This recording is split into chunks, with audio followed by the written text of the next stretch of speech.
पहले तो मैं अपने आप को इंट्रोड्यूस कर देता हूँ. I am C A Shirish Vyas, sir of madam Ruchita Thakur and Rashi. या So I qualified as a CA in November 1997 with All India rank 42. तब से मैं टीचिंग प्रोफेशन में ही हूँ. My core subject is direct tax income taxation. Okay, now see before we start this session let me ask you, तुम लोगों में से कितने लोग ने income tax as a subject पढ़ा हुआ है? See obviously I am excluding the chartered accountant sitting over here. आप लोगों में से as a student income tax subject graduation level में सबने पढ़ा ही होगा. ओके, तो एनीवेज सी मैंने अपने शेड्यूल अपने सेशन को ऐसे डिज़ाइन किया है कि मतलब बच्चा किसी कैंडिडेट ने अगर कोई सीए इनकम टैक्स के बारे में ABCD भी नहीं पता होगा ना तो भी उसको समझेगा.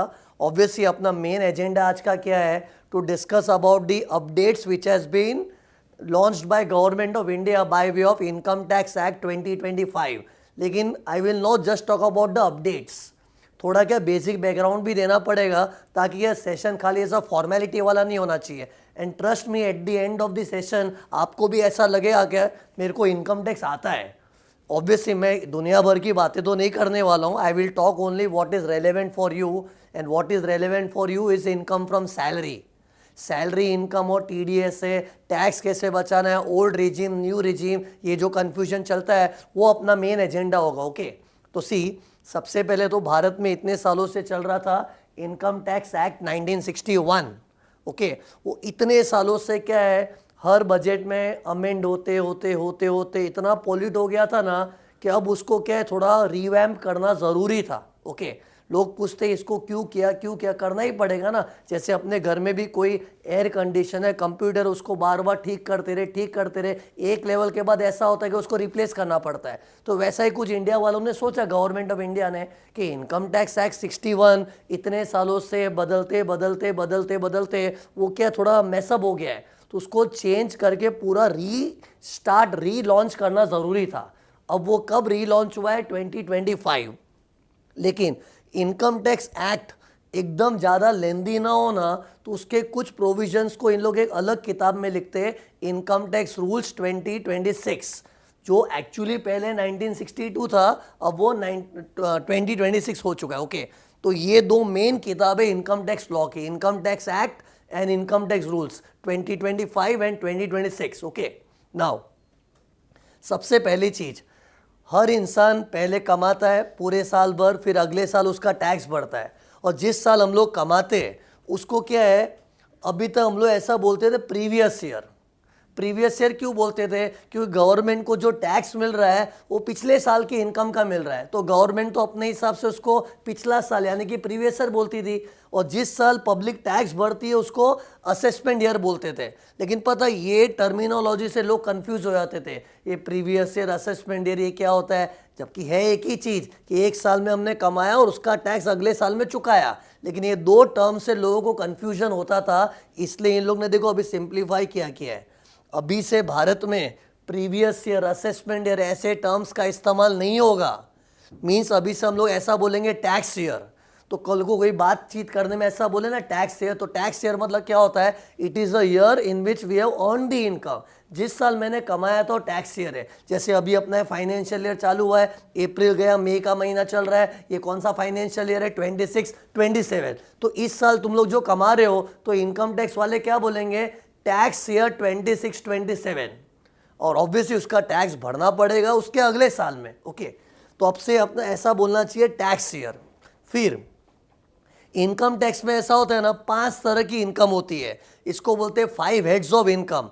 सबसे पहली इनकम होती है इनकम फ्रॉम सैलरी, जिसके भरोसे तुम्हारा जीवन चल रहा है. Okay, income from salary. And फिर उसके बाद अगली इनकम होती है income from house property. Means अगर अपने पास कोई प्रॉपर्टी है उसको हमने भाड़े पे दिया है, if you rent it out, तो उस पर जो रेंटल इनकम मिलता है that is income from house property. फिर जो लोग बिजनेस करते हैं, जैसे मैं बिजनेस कर रहा हूँ तो मेरा इनकम क्या हो गया? Income from business. फिर कैपिटल गेन्स क्या हो गया? कोई प्रॉपर्टी बेच के अपने को प्रॉफिट हो गया, शेयर्स बेच के, घर बेच के, जमीन बेच के, सोना बेच के प्रॉफिट हो गया, तो इट इज कैपिटल गेन्स. और बाकी सब इनकम फ्रॉम अदर सोर्स में डाल देते. ओके, तो ये 5 तरह की इनकम होती है और इसको टोटल करने के बाद अपने को कुछ डिडक्शंस मिलते हैं. और वो पता है डिडक्शन, आज तक हम उसको क्या नाम से जानते थे? डिडक्शन अंडर चैप्टर 6 से. Now it will be called as deduction under section 8। अभी से चैप्टर 6 से नहीं, ये पता है क्या है, इसके बारे में सबको जानकारी होती है। अपने यहाँ वहाँ इन्वेस्ट करके थोड़ा टैक्स बचाते, LIC प्रीमियम भर दिया, PPF पे पैसा डाल दिया, ये सब चीज़ करके जो हम लोग टैक्स बचाते हैं वो अभी तक चैप्टर 6 से कहा जाता था। Now it will be called as chapter 8। ये देखो पहले का टर्म ये था चैप्टर 6 से, but now it will be called as chapter 8। Okay, and फिर इसके बाद जो फाइनल फिगर आता है ना, इसके ऊपर हम लोग टैक्स कैलकुलेट करते हैं। टैक्स कैसे कैलकुलेट करते हैं वो भी मैं बताऊंगा। ऑब्वियसली यहाँ जो CS लोग बैठे उन लोगों को नॉलेज है, but since I am addressing a general crowd you should be knowing the tax rates also, कि अपने को टैक्स क्या रेट से आता है। ओके, तो टैक्स रेट बता दो, लेकिन सी ये जो मैंने बताया ना चैप्टर 8, ये पूरे भारत में हर इंसान का फेवरेट है, क्योंकि इसी में कुछ माइनस करके अपना टैक्स बचता है। लेकिन if you go for new regime, India में फिलहाल 2 रिजीम चल रही, old regime and new regime, तो न्यू रिजीम में गए तो you will not get any benefit of chapter, क्या बोलना चाहिए अभी, 8। न्यू रिजीम में देखो चौकड़ी मार के रखा, इट्स नॉट अलाउड। ओके, और इसके कुछ सेक्शन ऐसे ना जो बहुत ही फेमस है, सबको पता है, मतलब जिसका CS से कोई नाता भी नहीं है ना उसको भी पता है क्या होता है सेक्शन। जैसे कैन एनीवन टेल मी, कोई इन्वेस्ट करके अपने को कौन सा डिडक्शन मिलता है, ATC। लेकिन अभी से ATC मत बोलना, अभी से बोलोगे 1, 2, 3, 123। ये देखो ये चेंज हो गया अभी, क्यों अभी ATC बोलते रहोगे ना तो मतलब ऊपर से आएगा किसी के। ओके, या फिर you will be felt outdated. Okay, तो अभी ATC नहीं बोलना चाहिए, सेक्शन 123। खैर ऐसे तो 80 नाम के बहुत सेक्शन है, लेकिन हर भारतवासी का फेवरेट सेक्शन क्या है, ATC, और 80D भी होता है, ऐसे कुछ और सेक्शंस भी है। लेकिन अब जो ATC से ATU करके सेक्शन हुआ करते थे, now it has become section 123 to 154। Okay, but I repeat this benefit is not available in new regime, क्योंकि न्यू रिजीम में टैक्स रेट इतने प्यारे प्यारे हैं ना, तो गवर्नमेंट ने ये सब बेनिफिट अपने को नहीं दिया है। मैं तुमको ना अच्छा मस्त क्लैरिटी दे दूंगा कि ओल्ड रिजीम में जाएंगे तो क्या जाता है, न्यू रिजीम में क्या जाएंगे तो क्या जाता है। ये मैंने खास क्यों सोचा है, क्योंकि मेरे जितने भी दोस्त लोग हैं जो कोई कॉर्पोरेट में जॉब वगैरह करते हैं, उन लोगों का हमेशा यही कंसर्न होता है, यार बताना क्या करूँ, ओल्ड रिजीम में जाऊँ कि न्यू रिजीम में, तो उसका क्लैरिटी मैं दे दूंगा। तो सी ये बेसिक स्ट्रक्चर हो गया टैक्स कैलकुलेशन का। अब देखो इसमें 5 तरह की इनकम कैलकुलेशन के ना डिटेल रूल्स होते हैं, वो तो मैं नहीं बताऊंगा, लेकिन आज के सेशन में इनकम फ्रॉम सैलरी ये कैलकुलेशन कैसे होता है वो बताना पड़े, क्योंकि अपना मेन एजेंडा वही है कि सैलरी की कैलकुलेशन कैसे होती है। क्योंकि सैलरीड एम्प्लॉय अगर मालूम पड़ेगा कि मेरा इनकम कैसे कैलकुलेट हो, कि उस पर टैक्स कैसे आता है, तो उसको जानकारी रहेगी। और ये नॉलेज ऐसा है ना हर एम्प्लॉय के पास होना चाहिए, इट्स मस्ट। तो मैं तुमको सैलरी इनकम की कैलकुलेशन करना बताऊंगा, लेकिन सी बाकी जो इनकम्स के नाम लिखे ना उसका भी थोड़ा आइडिया होना चाहिए। जैसे इनकम फ्रॉम हाउस प्रॉपर्टी में क्या होता है, अपने को कहीं से रेंट मिला तो उसमें प्रॉपर्टी टैक्स को कट कर दो, फिर 30% का डिडक्शन मिलता है, 30%। एंड फिर हाउसिंग लोन लिया उसका ब्याज, ये लेस करने के बाद ये अमाउंट आता है। ये बेसिक नॉलेज होना ही चाहिए, क्योंकि सी भले तुम लोग जॉब वॉब कर रहे हो, लेकिन हो सकता है तुम्हारे पास कोई प्रॉपर्टी तुमने भाड़े पे लगा के रखी है, तो भाड़े से क्या होता है, जो इनकम आई उसमें प्रॉपर्टी टैक्स लेस कर दिया, फिर नेट अमाउंट के ऊपर 30% का फिक्स्ड डिडक्शन गवर्नमेंट देती है, ये स्टैंडर्ड डिडक्शन होता है। एंड फिर उसके बाद interest on borrowings for purchase the house और रिपेयर द हाउस, वो लेस करने मिलता है। तो इस तरह से ये अमाउंट आता है। ओके, फिर बिजनेस इनकम की कैलकुलेशन तो बहुत लंबी चौड़ी होती है, वो बताना पॉसिबल नहीं है इतने छोटे सेशन में। फिर कैपिटल गेन सिंपल है, अभी तो भारत में कैपिटल गेन इतना सिंप्लीफाई हो गया ना, selling price minus cost price, कोई भी लेमैन कैलकुलेट कर पाएगा। फिर इनकम फ्रॉम अदर्स तो ठीक है, लेकिन तुम लोग जहाँ ऑडियंस यहाँ बैठी है ना, उन लोग के लिए ये दोनों की जानकारी होना बहुत ज़रूरी है। ओके, और पता है हाउस प्रॉपर्टी में तो ऐसा है ना कि अपने घर को भाड़े पे नहीं भी दिए, हम लोग जिस घर में रह रहे हैं ना उसका अगर लोन वोन है तो उसका इंटरेस्ट भी लेस करने मिलता है इधर, और वो मैक्सिमम 2 लाख तक मिलता है इंटरेस्ट ऑन बोरोइंग। और ये कौन सा घर, जहां हम खुद रह रहे हैं।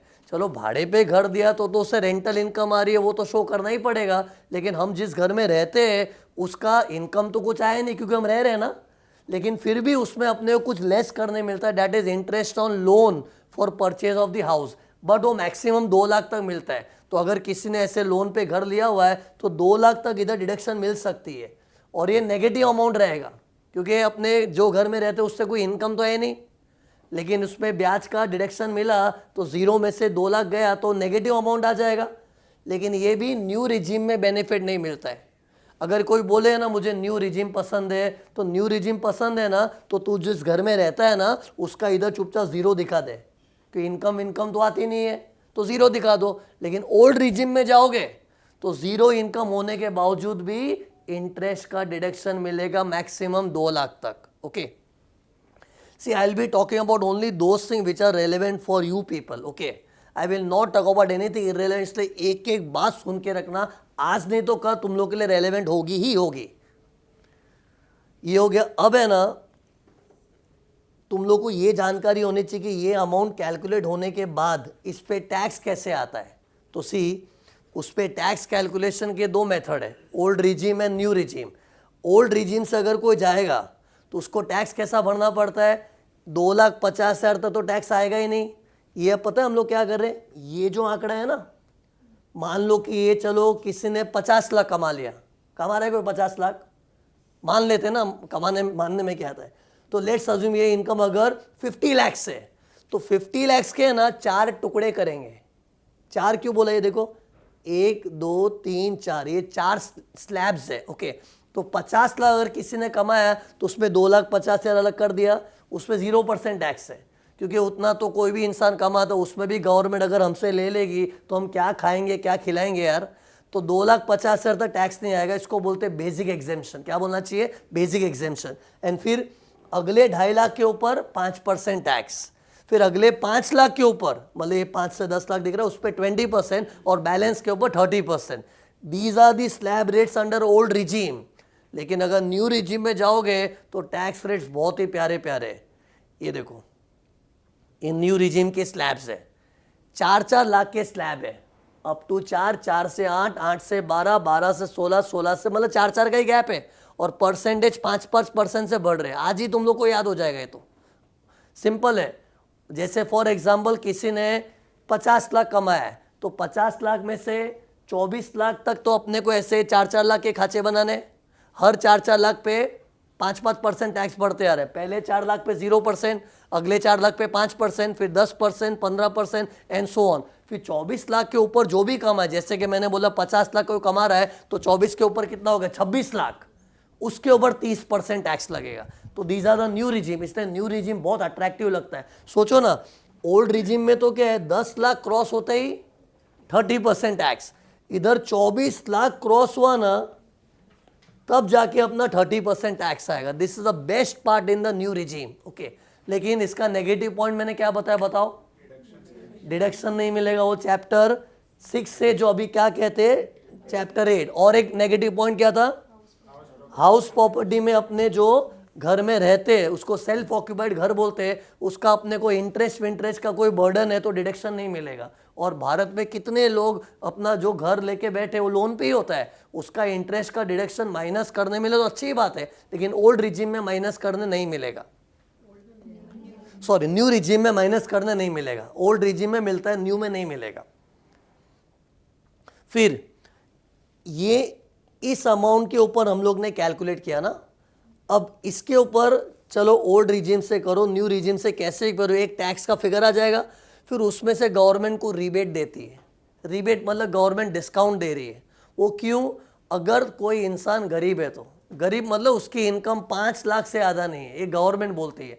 अगर आपकी इनकम 5 लाख से ज़्यादा नहीं है पूरे साल की, सिर्फ 5 लाख तक भी टैक्स तो आता ही है ना। देखो ये 5 लाख तक तो टैक्स तो आता ही है, लेकिन वो टैक्स गवर्नमेंट रिबेट के थ्रू माफ कर दे। रिबेट मतलब एक तरह का डिस्काउंट होता है। ये देखो इधर लिखा है 12,500 से अपना टैक्स माफ हो जाएगा अगर अपनी इनकम अप टू 5 लाख है तो। ओके, और ये रिबेट अभी तक वी यूज्ड टू से 87A, but now it will be called as rebate under section 156। तो अगर कोई 87A से एकदम फेमिलियर है तो उससे डी फेमिलियर हो जाओ और भी उसको क्या बोलना चाहिए, सेक्शन 156। एंड ये तो ओल्ड रिजीम है। न्यू रिजीम में तो रिबेट और भी मजेदार है, 60,000 तक की रिबेट मिलेगी। कितनी, 60,000। मतलब पहले ये हिसाब से टैक्स निकाल लो और ये हिसाब से मान लो मेरा टैक्स आ गया 70,000, तो उसमें 60,000 तो लेस हो जाएगा। ये रिबेट है न्यू रिजीम में। लेकिन न्यू रिजीम में रिबेट चाहिए तो तुम्हारी इनकम 12 लाख तक होनी चाहिए। मतलब जो, क्योंकि इसी रिबेट गरीबों के लिए बना है। गरीब मतलब जिसकी इनकम ज़्यादा हाई नहीं है उन लोग के लिए बना है। तो अगर 12 लाख तक कोई कमा रहा है तो उसको 60,000 तक रिबेट मिल सकती है। तो अपने को है ना ये दोनों अमाउंट्स याद रखने पड़ते हैं कि who qualifies for rebate, person earning income up to 5 lakhs in old regime and 12 lakhs in new regime. ये फिगर जो मैंने लिखा है ना 5 लाख और 12 लाख, ये वाला एक से ना, ये अमाउंट को देख के डिसाइड होता है। सबसे पहले तो यही निकालना पड़ता है ना, इसके ऊपर ही सब डिसीजन लेते हैं। फिर ये रिबेट तो लेस होता है, ये देखो माइनस किया है। इसके बाद जो अपना टैक्स आ रहा है उसमें और एडिशनल टैक्स भरना पड़ता है, उसको ले सरचार्ज। बट ये अमीरों के लिए है, मतलब जो बंदा भारत में 50 लाख से ज़्यादा कमा रहा है। सिर्फ जब मैं कमाई बोल रहा हूँ मतलब ये वाली कमाई है। इनकम टैक्स वालों के लिए ये आंकड़ा मायने रखता है। तो if you are earning more than 50 lakhs, if your net taxable income, तो अपना जो भी टैक्स है ना उसमें 10% एक्स्ट्रा भरो, इसको सरचार्ज बोलते हैं। ओके, ये तो ओल्ड रिजिम में जाके न्यू रिजिम में जा 10% एक्स्ट्रा भरना पड़ेगा। 10% किसका? अगर तुम्हारा टैक्स मान लो लाख रुपया आ रहा है तो लाख नहीं 1,10,000 भरो। This is something called surcharge. और सरचार्ज में ना 10% ही नहीं, अलग अलग परसेंटेज है। मैंने क्या बोला था, 50 लाख के ऊपर कमाने वालों को जितना भी टैक्स है उसमें 10% एक्स्ट्रा भरना पड़ रहा है ना। लेकिन 1 करोड़ से ऊपर कोई कमाता है ना तो उसका जितना भी टैक्स है उसमें 15% एक्स्ट्रा भरना पड़ेगा। 2 करोड़ से ज़्यादा कमाया तो अपने टैक्स के ऊपर और अपने को 25% एक्स्ट्रा भरना पड़ेगा। और 5 करोड़ के ऊपर कमा लिया, कमाओगे ना 5 करोड़, तो 5 करोड़ के ऊपर कमा लिया तो जितना भी टैक्स आया ना उसमें और 37% एक्स्ट्रा। मतलब जो टैक्स है वो तो भरना ही है, उस पर और 37% एक्स्ट्रा। यही सब चीज़ देख के तो लोग गवर्नमेंट को क्रिटिसाइज कर दे, क्या तरीका यार। बट क्या करें, ऐसा है। लेकिन सी न्यू रिजिम में फ़ायदा क्या में, ये 37% वाला टॉर्चर नहीं है। खैर ये तो 5 करोड़ के ऊपर जब कमाई होगी तब की बात है, पूरे साल की। और ये कमाई मतलब ये वाला अमाउंट। ओके, तो न्यू रिजिम में सरचार्ज मैक्सिमम 25% तक है। इट विल बी 10, 15 और 25। ओके, ये limits are same, means up to 50 lakhs तो सरचार्ज नहीं है, क्योंकि 50 लाख कमाया तो कोई बड़ा तीर नहीं मारा है, नॉर्मल है। 50 लाख के ऊपर गया तो 10%, 1 करोड़ के ऊपर गया तो 15, 2 करोड़ के ऊपर गया तो 25, फिर 25 पे अटक गया। ये न्यू रिजिम में। लेकिन ओल्ड रिजिम में क्या है, 2 करोड़ के ऊपर 25 और 5 करोड़ के ऊपर गया तो 37%। ओके, आई नो इतना सारा डेटा एक साथ में रजिस्टर करके याद रखना डिफिकल्ट है, लेकिन ध्यान से सुनोगे ना एटलीस्ट एक कॉन्सेप्ट फंडामेंटल समझ गया कि सरचार्ज का भी एक कॉन्सेप्ट है भारत में, लेकिन that is for people earning above 50 lakhs in a year. Okay, फिर सरचार्ज अपने जो टैक्स है ना उसमें जोड़ता है। फिर वो जोड़ने के बाद और 4% एक्स्ट्रा भरो, उसको बोलते हैं health and education cess. Health and education cess 4% extra भरना पड़ता है। सो इस तरह से अपना टैक्स कैलकुलेट होता है। और मैंने इधर कॉलम वाइज बता दिया है, तो तुम लोग को ओल्ड रिजिम न्यू रिजिम में क्या फायदेमंद है क्या नुकसानदायक है समझ जाएगा। और भी ओल्ड रिजिम न्यू रिजिम के कुछ डिस्टिंक्शंस है, soon I will be discussing, but ये मोटा मोटी कैलकुलेशन हो गया। तो सी ये दोनों स्लाइड में मैंने क्या बताना चाहा कि एक इंसान की बेसिक इनकम टैक्स की कैलकुलेशन किस तरह से होती है। ये पहले इनकम्स कैलकुलेट हो जाती है एंड फिर उसके बाद टैक्स कैलकुलेट होता है स्लैब रेट से, फिर रिबेट माइनस होता है, सरचार्ज ऐड होता है और हेल्थ एंड एजुकेशन ऐड होता है। This is the basic working done. Okay, फिर अब इसको क्या बोलते हैं, 5 हेड्स ऑफ इनकम। उसमें पहला हेड कौन सा, इनकम फ्रॉम सैलरी। अब तुम लोग सब यहाँ जो बैठे हो सैलरी इनकम के भरोसे जी रहे हो, तो सैलरी इनकम का कैलकुलेशन कैसे होता है ये थोड़ा डिटेल में विस्तार में हम लोग बात करेंगे। ओके, अब सैलरी इनकम की कैलकुलेशन में क्या होता है, एक स्टेटमेंट बनाना पड़ता है। क्या तुम लोग को बनाना नहीं है, तुमको तो यहाँ पे जो पैसे मिलते हैं टीडीएस कटा के मिलते हैं, लेकिन जो तुम्हारे यहाँ पे टीडीएस का काम करता है ही हैज़ टू सी के उसका कैलकुलेशन कैसे करना है। लेकिन सी तुमको भले टीडीएस कट के पैसा मिल जाता है, लेकिन as an employee you should also know कि मेरी इनकम कैलकुलेट कैसे हो रही है। वो जानकारी होनी चाहिए कि मेरी कैलकुलेशन में क्या शामिल हो रहा है क्या नहीं हो रहा है। तो सी पहले तो है ना, ये स्टेटमेंट में यू कैन सी अपने को जॉब में जो कुछ भी मिलता है ना सब इकट्ठा कर दो, सब इकट्ठा कर दो, लेकिन इसमें कुछ कुछ चीज़ें टैक्स से माफ़ है, और वो कौन सी चीज़ें टैक्स से माफ़ है बताऊंगा, but you have to include everything. As you can see there is basic salary, you get allowances in your package, provident fund तो खैर रिटायरमेंट के टाइम बात होती है, और अपने हर साल प्रोविडेंट फंड कंपनी वाले, जैसे तुम लोग SBI फैक्टर्स में जॉब कर रहे हो तो वो लोग तुम्हारे लिए प्रोविडेंट फंड में पैसा डालते होंगे, वो है. फिर इस तरह से, और ये ग्रेचुइटी पेंशन ये तो सब रिटायरमेंट के टाइम होता है. फिर ड्यूरिंग दिस सर्विस अपने को परक्यूजिट्स मिलता है. परक्यूजिट्स क्या होता है, मीन्स दीज आर सैलरी अपने को हर महीने मिलती है, उसके ऊपर एक्स्ट्रा बेनिफिट्स है. अब एक्स्ट्रा बेनिफिट सबको नहीं मिलते, कुछ नहीं तो चाय नाश्ता तो मिलता ही है. सो इस तरह से अपनी मंथली पगार के अलावा जो भी एक्स्ट्रा बेनिफिट्स मिला मंथली पगार के अलावा, they are called perks, perquisites. Okay, और उसके ऊपर भी टैक्स भरना पड़ता है. खैर एक्स्ट्रा अपने को चाय नाश्ता ऑफिस में मिल गया उसके भी टैक्स नहीं लगेगा, वो तो बहुत बेसिक चीज़ है, लेकिन मंथली सैलरी के अलावा और भी जो बेनिफिट्स मिलते हैं ना, बड़े बड़े बेनिफिट्स, उस पर भी टैक्स चुकाना पड़ता है. They are called perquisites. अब वो कैसे होता है बताता हूँ. सी पहले तो ये सब चीज़ को इधर शामिल कर दिया, फिर उसके टोटल को बोलते हैं ग्रॉस सैलरी. उसके बाद कुछ डिडक्शंस होते हैं. अब डिडक्शंस में देख नया बदलाव आया है. पुराने इनकम टैक्स लॉ में ना ऐसा होता था, अपनी जो भी टोटल सैलरी है उसमें एक स्टैंडर्ड डिडक्शन मिलता था जो हर इंसान को इधर पता होगा. ओल्ड रिजीम में 50,000, न्यू रिजीम में 75,000. फिर एक एंटरटेनमेंट अलाउंस नाम का डिडक्शन है. ओके, और एक प्रोफेशन टैक्स. एंटरटेनमेंट अलाउंस नाम का डिडक्शन सबके लिए नहीं है, वो खाली जो सरकारी जॉब कर रहे हैं उन लोग के लिए था. लेकिन अभी इन लोग ने क्या किया है, ये एंटरटेनमेंट अलाउंस नाम का डिडक्शन हटा दिया है. एनीवे तो तुम लोग के लिए काम का था भी नहीं, वो जो था वो हट गया है. प्रोफेशन टैक्स सबको भरना पड़ता है. अपना जो 2500 का प्रोफेशन टैक्स वगैरह होता है वो अपने को लेस करने मिलेगा.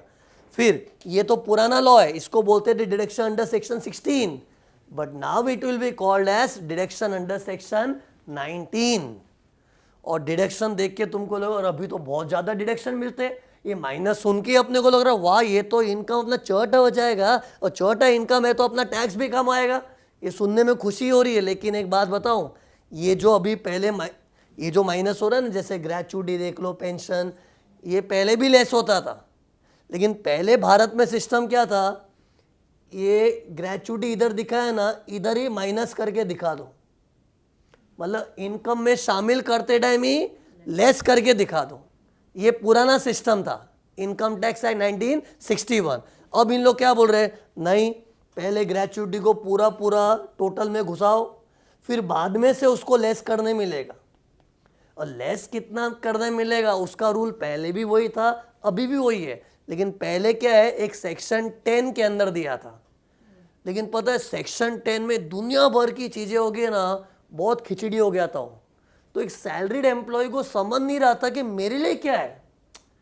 आप तुम पुराने एक्ट का सेक्शन 10 देखोगे ना, उसमें हज़ारों चीज़ें, हज़ारों एग्जैजरेट कर रहा हूँ, लेकिन इतनी सारी चीज़ें ना, उसमें सैलरीड एम्प्लॉय के कुछ कुछ बेनिफिट्स है. तो सोचो आज एक नौकरी करने वाला देखना चाहे सेक्शन 10 की लिस्ट को, तो वो तो कंफ्यूज हो जाएगा कि यार मेरे लिए क्या है, मेरे को दुनियादारी में इंटरेस्ट है, मेरे लिए क्या बेनिफिट है, तो कंफ्यूजन होता था. इसलिए भारत ने क्या किया में, इन लोग ने सेक्शन 19 करके बना दिया, उसमें तुम्हारे लिए जो भी बेनिफिट्स है ना इकट्ठे उसमें डाल दिए. मतलब ये जो अपने को लेस करने मिल रहा है पहले भी करने मिलता था, लेकिन पहले it was under section 10 which was having so many things that a layman could not understand what is relevant for me. And specially India में कितने लोग सैलरी के भरोसे जी रहे हैं, तो उन लोग को जानने के लिए ज़रूरी है कि मेरे लिए क्या बेनिफिट्स है.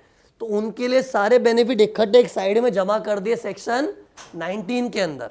ओके, अब ग्रेचुइटी वेचुइटी में क्या लेस कितना करने मिलता अभी आपको इंटरेस्ट नहीं होगा, क्योंकि अभी तो अपनी नौकरी चल रही है. और ग्रेचुइटी का अमाउंट तो कब मिलता है, जब रिटायर हुए तो. और उस वक्त अपने को ग्रेचुइटी जो भी मिली 20 लाख तक माफ़ है. 20 लाख तक मैंने अपर लिमिट बताई है. कभी कभी कुछ फॉर्मूले से कैलकुलेशन करते हैं ना, तो थोड़ा एग्जेम्पशन कम मिलता है. Okay, but maximum on higher side 20 lakh का एग्जेम्पशन मिलेगा.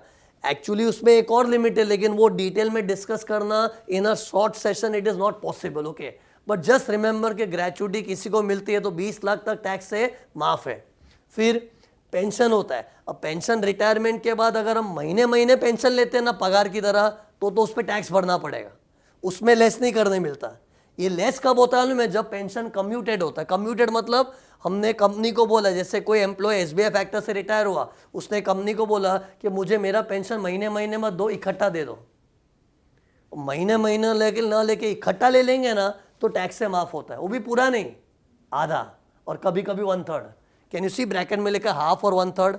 बट ये कब, अगर हम पेंशन को मंथली न लेके लमसम में लेने की चॉइस प्रकट करें तो, and that is a choice of the employee which company will give to the employee only, you decide।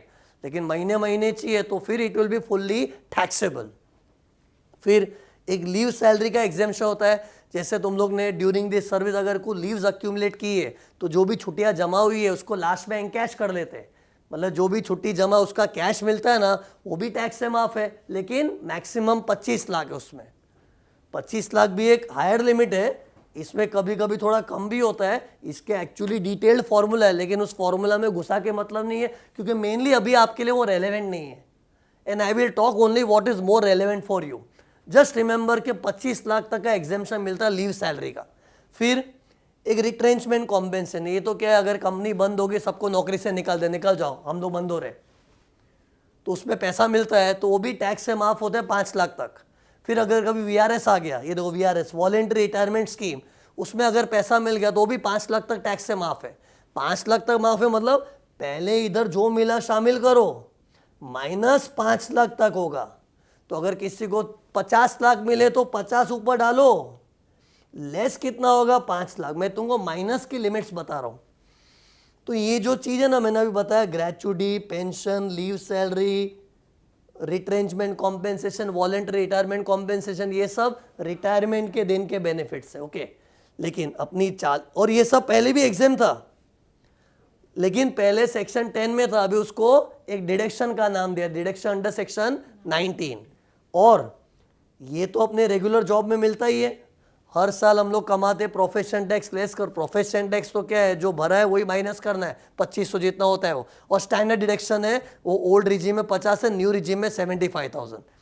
तो इनकम फ्रॉम सैलरी में ये बड़ा अपडेट आया है कि जो चीज़ पहले सेक्शन 10 में ऐसे माफ हो जाती थी, अब माफ होगी, लेकिन पहले ऊपर दिखाओ फिर बाद में लेस करो, खाली उसका क्या स्ट्रक्चर बदल दिया, बाकी मोटा मोटी कोई चेंज नहीं है। चेंज वाली बात अभी बताऊंगा, ये देखिए। अब यहाँ देखो, मैंने ये सब चीज़ों का तो ट्रीटमेंट ब्रॉडली बता ही दिया तुमको, है ना। ये सब जो ऊपर ऐड हुआ है वो नीचे लेस भी हुआ है, और अप टू व्हाट लिमिट वो भी डिस्कस कर दिया। अब डिस्कशन के लायक जो बचा है वो मैं कर रहा हूँ। अब क्या बचा है, ऊपर अपना जो बेसिक सैलरी है उस पर तो टैक्स भरना ही है। हाँ, अलाउंसेस में कुछ अलाउंस एग्जेम्प्ट है, वो जानकारी होनी चाहिए, क्योंकि अगर कोई अलाउंस एग्जेम्प्ट है तो you can tell your HR कि मेरा पैकेज ऐसा बनाओ कि एग्जेम्प्ट चीज़ें मुझे मिले, ताकि अपना टैक्स कम आए, ओके। तो अलाउंसेस में, और ये अपने मंथली सैलरी का हिस्सा है, हर महीने जो पगार मिलते उसमें अलाउंसेस होते। तो अगर अपना पैकेज ऐसा डिसाइड हो गया कि उसमें ऐसे अलाउंसेस मिले जो टैक्स से माफ है, it is good for us, अपना टीडीएस कम कटेगा, तो वो मैं जानकारी दूंगा। प्रोविडेंट फंड तो ठीक है, टैक्स से माफ ही है, उस पर सोचो मत। तो अलाउंसेस का एक मेन डिस्कशन करना है, और परक्यूजिट्स, और ये जो बोनस मिलता है, एडवांस सैलरी, वो सब पे तो टैक्स भरना ही पड़ता है।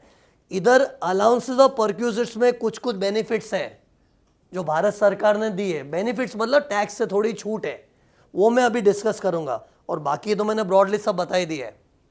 अब अलाउंसेस क्या है, अपने हर महीने की सैलरी में एक आता ही है। अपने को तो क्या सैलरी का चेक मिलता पता नहीं चलता, लेकिन अपना पे स्लिप देखो, डिटेल्स देखोगे, you will come to know कि अपने को बेसिक सैलरी मिला है, कन्वेंस अलाउंस मिला है, ये अलाउंस मिला है, वो अलाउंस मिला है। तो allowances is part of the salary. अब उसका ट्रीटमेंट देखो क्या है। कुछ ऐसे अलाउंसेस है ना जो टैक्स से माफ है, इसका नॉलेज सबको होना चाहिए, और वो याद करने के लिए मैं क्या कीवर्ड बना के रखा हूँ, C3 TC उधर HRA, ये कीवर्ड है, फुल फॉर्म बताऊंगा। C3 TC उधर, किधर, उधर, और HRA, ये सब अलाउंसेस अगर हमें मिले तो टैक्स से माफ है। लेकिन मैं आगे एक्साइटमेंट क्रिएट करने के पहले ही बता देता हूँ, ये सब ओल्ड रिजिम में माफ होंगे। न्यू रिजिम में इसमें से कुछ चीजें एग्जेम्प्ट है, बताऊंगा। बट मोटा मोटी ये लोग सब जो टैक्स से माफ होंगे ना, वो ओल्ड रिजिम में होंगे दिल खोल के। लेकिन ओल्ड रिजिम लोगों को कम पसंद आता है क्योंकि उसमें टैक्स कैसा था, 2.5 लाख तक 0% वो वाले स्लैब्स है ना। और न्यू रिजिम में इसमें से खाली 4 ही चीजें टैक्स से माफ है, वो मैं बताऊंगा क्या है, एक एक करके डिस्कस करता हूं। लेकिन सी, ये सब अलाउंसेस के अलावा बाकी सब अलाउंसेस आर फुल्ली टैक्सेबल, उस पर तो टैक्स भरना ही पड़ेगा। और ये अभी तक एग्जेम्प्ट कैसे होते थे, सेक्शन 10, 13A और 10, 14। 10 was the most popular section in India up till now. 10 बोला मतलब उधर कुछ ऐसी इनकम लिखी जो टैक्स से माफ है। लेकिन अभी सेक्शन 10 बंद हो गया, इससे देखो मैंने इधर चौकड़ी मारा है। अब पता है एग्जेम्प्ट इनकम्स गवर्नमेंट ने कैसे रखा है, ये देखो, ये मैंने पूरा तुमको एक क्लैरिटी देने के लिए बना के रखा है। अभी क्या है, जो पहले section 10 was famous for what, कौन कौन सी इनकम टैक्स से माफ है, एग्जेम्प्ट इनकम्स। ओके, अब है ना, उसका नाम इन लोग ने सेक्शन 11 कर दिया है। और पहले क्या है, सेक्शन 10 की लिस्ट इतनी लंबी थी ना, बहुत कंफ्यूजिंग थी। अब इन लोग ने क्या उसको अच्छी तरह से क्लासीफाई कर दिया। ये देखो, पहले तो 10 को 11 बना दिया, अब उसके अंदर है ना इन लोग ने शेड्यूल्स बना दिए, schedule 2, schedule 3, schedule 4, schedule 5, schedule 6, schedule 7। Okay, और एम्प्लॉय को जो टैक्स से माफ मिलता है ना, वो शेड्यूल 3 के अंदर डाल दिया है। मतलब सारी शेड्यूल 3 की चीजें एम्प्लॉय ओरिएंटेड नहीं है, लेकिन एम्प्लॉय को जो जो अलाउंसेस टैक्स से माफ होते हैं उसकी जानकारी आपको शेड्यूल 3 में मिलेगी। और इन लोग ने हर शेड्यूल के नीचे टेबल बना दिया है। ठीक है, अपने को एक्चुअल कानून कैसा दिखता है देखने की जरूरत नहीं, लेकिन ये नॉलेज होना चाहिए कि what was 10 has now become 11। और 11 के अंदर खाली इतना बोला है, जो भी टैक्स से माफ है उसके लिए आप शेड्यूल्स रेफर करो। और हर शेड्यूल के अंदर टेबल बना के दिया है। उसका स्ट्रक्चर कुछ ऐसा दिखता है, जैसे HRA सुना होगा, हाउस रेंट अलाउंस, वो टैक्स से माफ होता है, लेकिन वो कहाँ लिखा है, ये देखो शेड्यूल 3 के अंदर, उसमें भी सीरियल नंबर 11। ये टेबल के अंदर सीरियल नंबर है ना, तो और सीरियल नंबर का रेलेवेंस है। मीन्स आज कोई पूरा टेक्निकली टैक्सेशन का काम देख रहा है तो सीरियल नंबर मायने रखता है कि टेबल के अंदर सीरियल नंबर 11 बताता है कि हाउस रेंट अलाउंस एम्प्लॉय को मिलता है और टैक्स से माफ है। और वो भी कौन सा टेबल, शेड्यूल 3 वाला। तो इस तरह से होता है। तो सी, अब ये सब नहीं बोलना चाहिए, अब क्या बोलना चाहिए, सेक्शन 11 और शेड्यूल 3। ऐसे तो और भी शेड्यूल्स है, लेकिन मैंने शेड्यूल 3 क्यों लिखा, क्योंकि ये सब चीजें शेड्यूल 3 के अंदर लिस्ट डाउन की हुई है। ओके, अब इसमें देखो क्या क्या चीजें एग्जेम्प्ट है। C3, 3C में देखो क्या आता है, चिल्ड्रन एजुकेशन अलाउंस। आप लोग के यहाँ पे शायद नहीं मिलता होगा, ये हर कंपनी में नहीं मिलता, इट्स नॉट सो कॉमन। कोई है बता सकता है, means are you people getting this kind of allowance in your company? No, but there are some companies, वो लोग क्या अपने एम्प्लॉय का सैलरी का जो स्ट्रक्चर होता है ना, उसमें बच्चों की एजुकेशन अलाउंस नाम से भी पैसा देते हैं। वो अभी तक क्या है, इतना माफ था, देखो 100 रुपया पर मंथ पर चाइल्ड। बहुत ही घिसा पीटा अमाउंट था। मतलब अगर आपको 5,000 मिलता था कंपनी से महीने का, तो उसे 100 रुपया ही माफ था। मतलब it's like they were giving भीख। ओके, लेकिन वो 100 रुपया अमाउंट आउटडेटेड हो गया। अब उन लोग ने उसको क्या कर दिया है, 3,000 पर मंथ पर चाइल्ड। तो मीन्स अगर आपको टैक्स बचवाना है तो you can tell the company कि हम लोग को सैलरी में एजुकेशन अलाउंस नाम से पैसा दो, और अगर वो 3,000 तक मिलता है महीने का, देखिए तो टैक्स से माफ है। बट वो ओल्ड रिजिम में, जैसे कोई बंदा बोले मुझे तो ओल्ड रिजिम में जाना है। सी, ओल्ड रिजिम में जाना, न्यू रिजिम में जाना, इसका कोई स्टैंडर्ड चॉइस नहीं हो सकता है। वो हर इंसान की अपनी इनकम पे निर्भर करता है। इसके लिए अगर यहाँ पे कोई पूछा, मेरे को डाउट पूछता है ना, सर किस रिजिम में जाना चाहिए, इसका कोई स्टैंडर्ड आंसर नहीं हो सकता है। वो एक्चुअल कैलकुलेशन करके दिखाना पड़ता है। मेरा दोस्त भी मुझे कॉल करके पूछता मैं क्या करूँ, बोले क्या करूँ, ऐसे कैसे बताओ यार, मेरे को तो यार डिटेल्स तो प्रोवाइड कर, तू क्या कमा रहा है क्या नहीं कमा रहा है। कैलकुलेशन करने के बाद ही जजमेंट आता है। और होता है कई बार अपने लिए ओल्ड रिजिम बेहतर होता है, और ओल्ड रिजिम बेहतर होता है तो उसके लिए अपने को अगर उसमें और भी बेनिफिट चाहिए तो 3,000 रुपीज़ अपना सैलरी के अंदर एजुकेशन अलाउंस के नाम से ले लो। अपना सैलरी स्लिप में बोलो कंपनी को कि हमको बेसिक सैलरी के साथ ये बाकी सब चीज़ के बोले चिल्ड्रन एजुकेशन अलाउंस दे दो। इसमें कुछ प्रूफ भी सबमिट करने की जरूरत नहीं है। HRA होता है तो प्रूफ सबमिट करना पड़े, इसमें कोई प्रूफ भी नहीं है। जो भी चिल्ड्रन एजुकेशन अलाउंस मिला 3,000 पर मंथ पर child exam, but not for more than 2 children. Okay, but ठीक है ना, इतना तो अच्छा खासा डिसेंट अमाउंट ऑफ एग्जामेशन मिल गया। फिर चिल्ड्रन हॉस्टल अलाउंस भी होता है, और इधर कोई गवर्नमेंट के आदमी चेक नहीं करें आपके बच्चे हॉस्टल में पढ़ रहे कि कहाँ पढ़ रहे, चिल्ड्रन हॉस्टल के नाम से अलाउंस मिल गया ना, कंपनी देनी चाहिए बस, तो वो अपने को कितना एग्जाम्प्ट होगा, 9,000 पर मंथ। पुराने अमाउंट मैंने कैंसिल कर दिए, वो तो खाली रेफरेंस के लिए बताया, जाके मालूम पड़े कि इसमें कुछ चेंजेस आए हैं, लेकिन अपने को अभी जानकारी किसकी होनी चाहिए, नए अमाउंट्स की। तो एजुकेशन का 3,000 है, हॉस्टल का 9,000 पर मंथ। ओके, तो अपने सैलरी स्ट्रक्चर में ये चीज़ इन्वॉल्व होगी तो अपना टैक्स थोड़ा बच सकता है।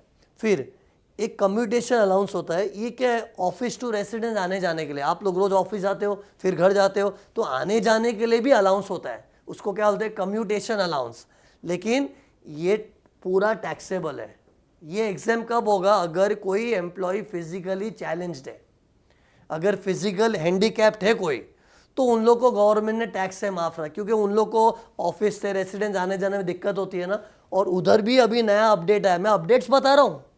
पहले क्या होता था, 3,200 रुपया पर मंथ माफ था, 3,200 रुपया पर मंथ। लेकिन अब वो अमाउंट अच्छा खासा हो गया है, 15,000 पर मंथ। मीन्स एक हैंडीकैप एम्प्लॉय तो है ना, अपनी कंपनी को बोल ही सकता है कि भाई मेरे सैलरी स्ट्रक्चर में आपने कम्यूटेशन अलाउंस नहीं रखा, वो रखो। वो रखने का फायदा क्या, टैक्स फ्री हो रहा है। और पहले जो 3,200 था, now it has become 15,000 per month plus DA thereon. Plus DA thereon का मतलब क्या मालूम है, जैसे हर एम्प्लॉय को है ना अपनी पगार का कुछ 10-20% डियरनेस अलाउंस मिलता है।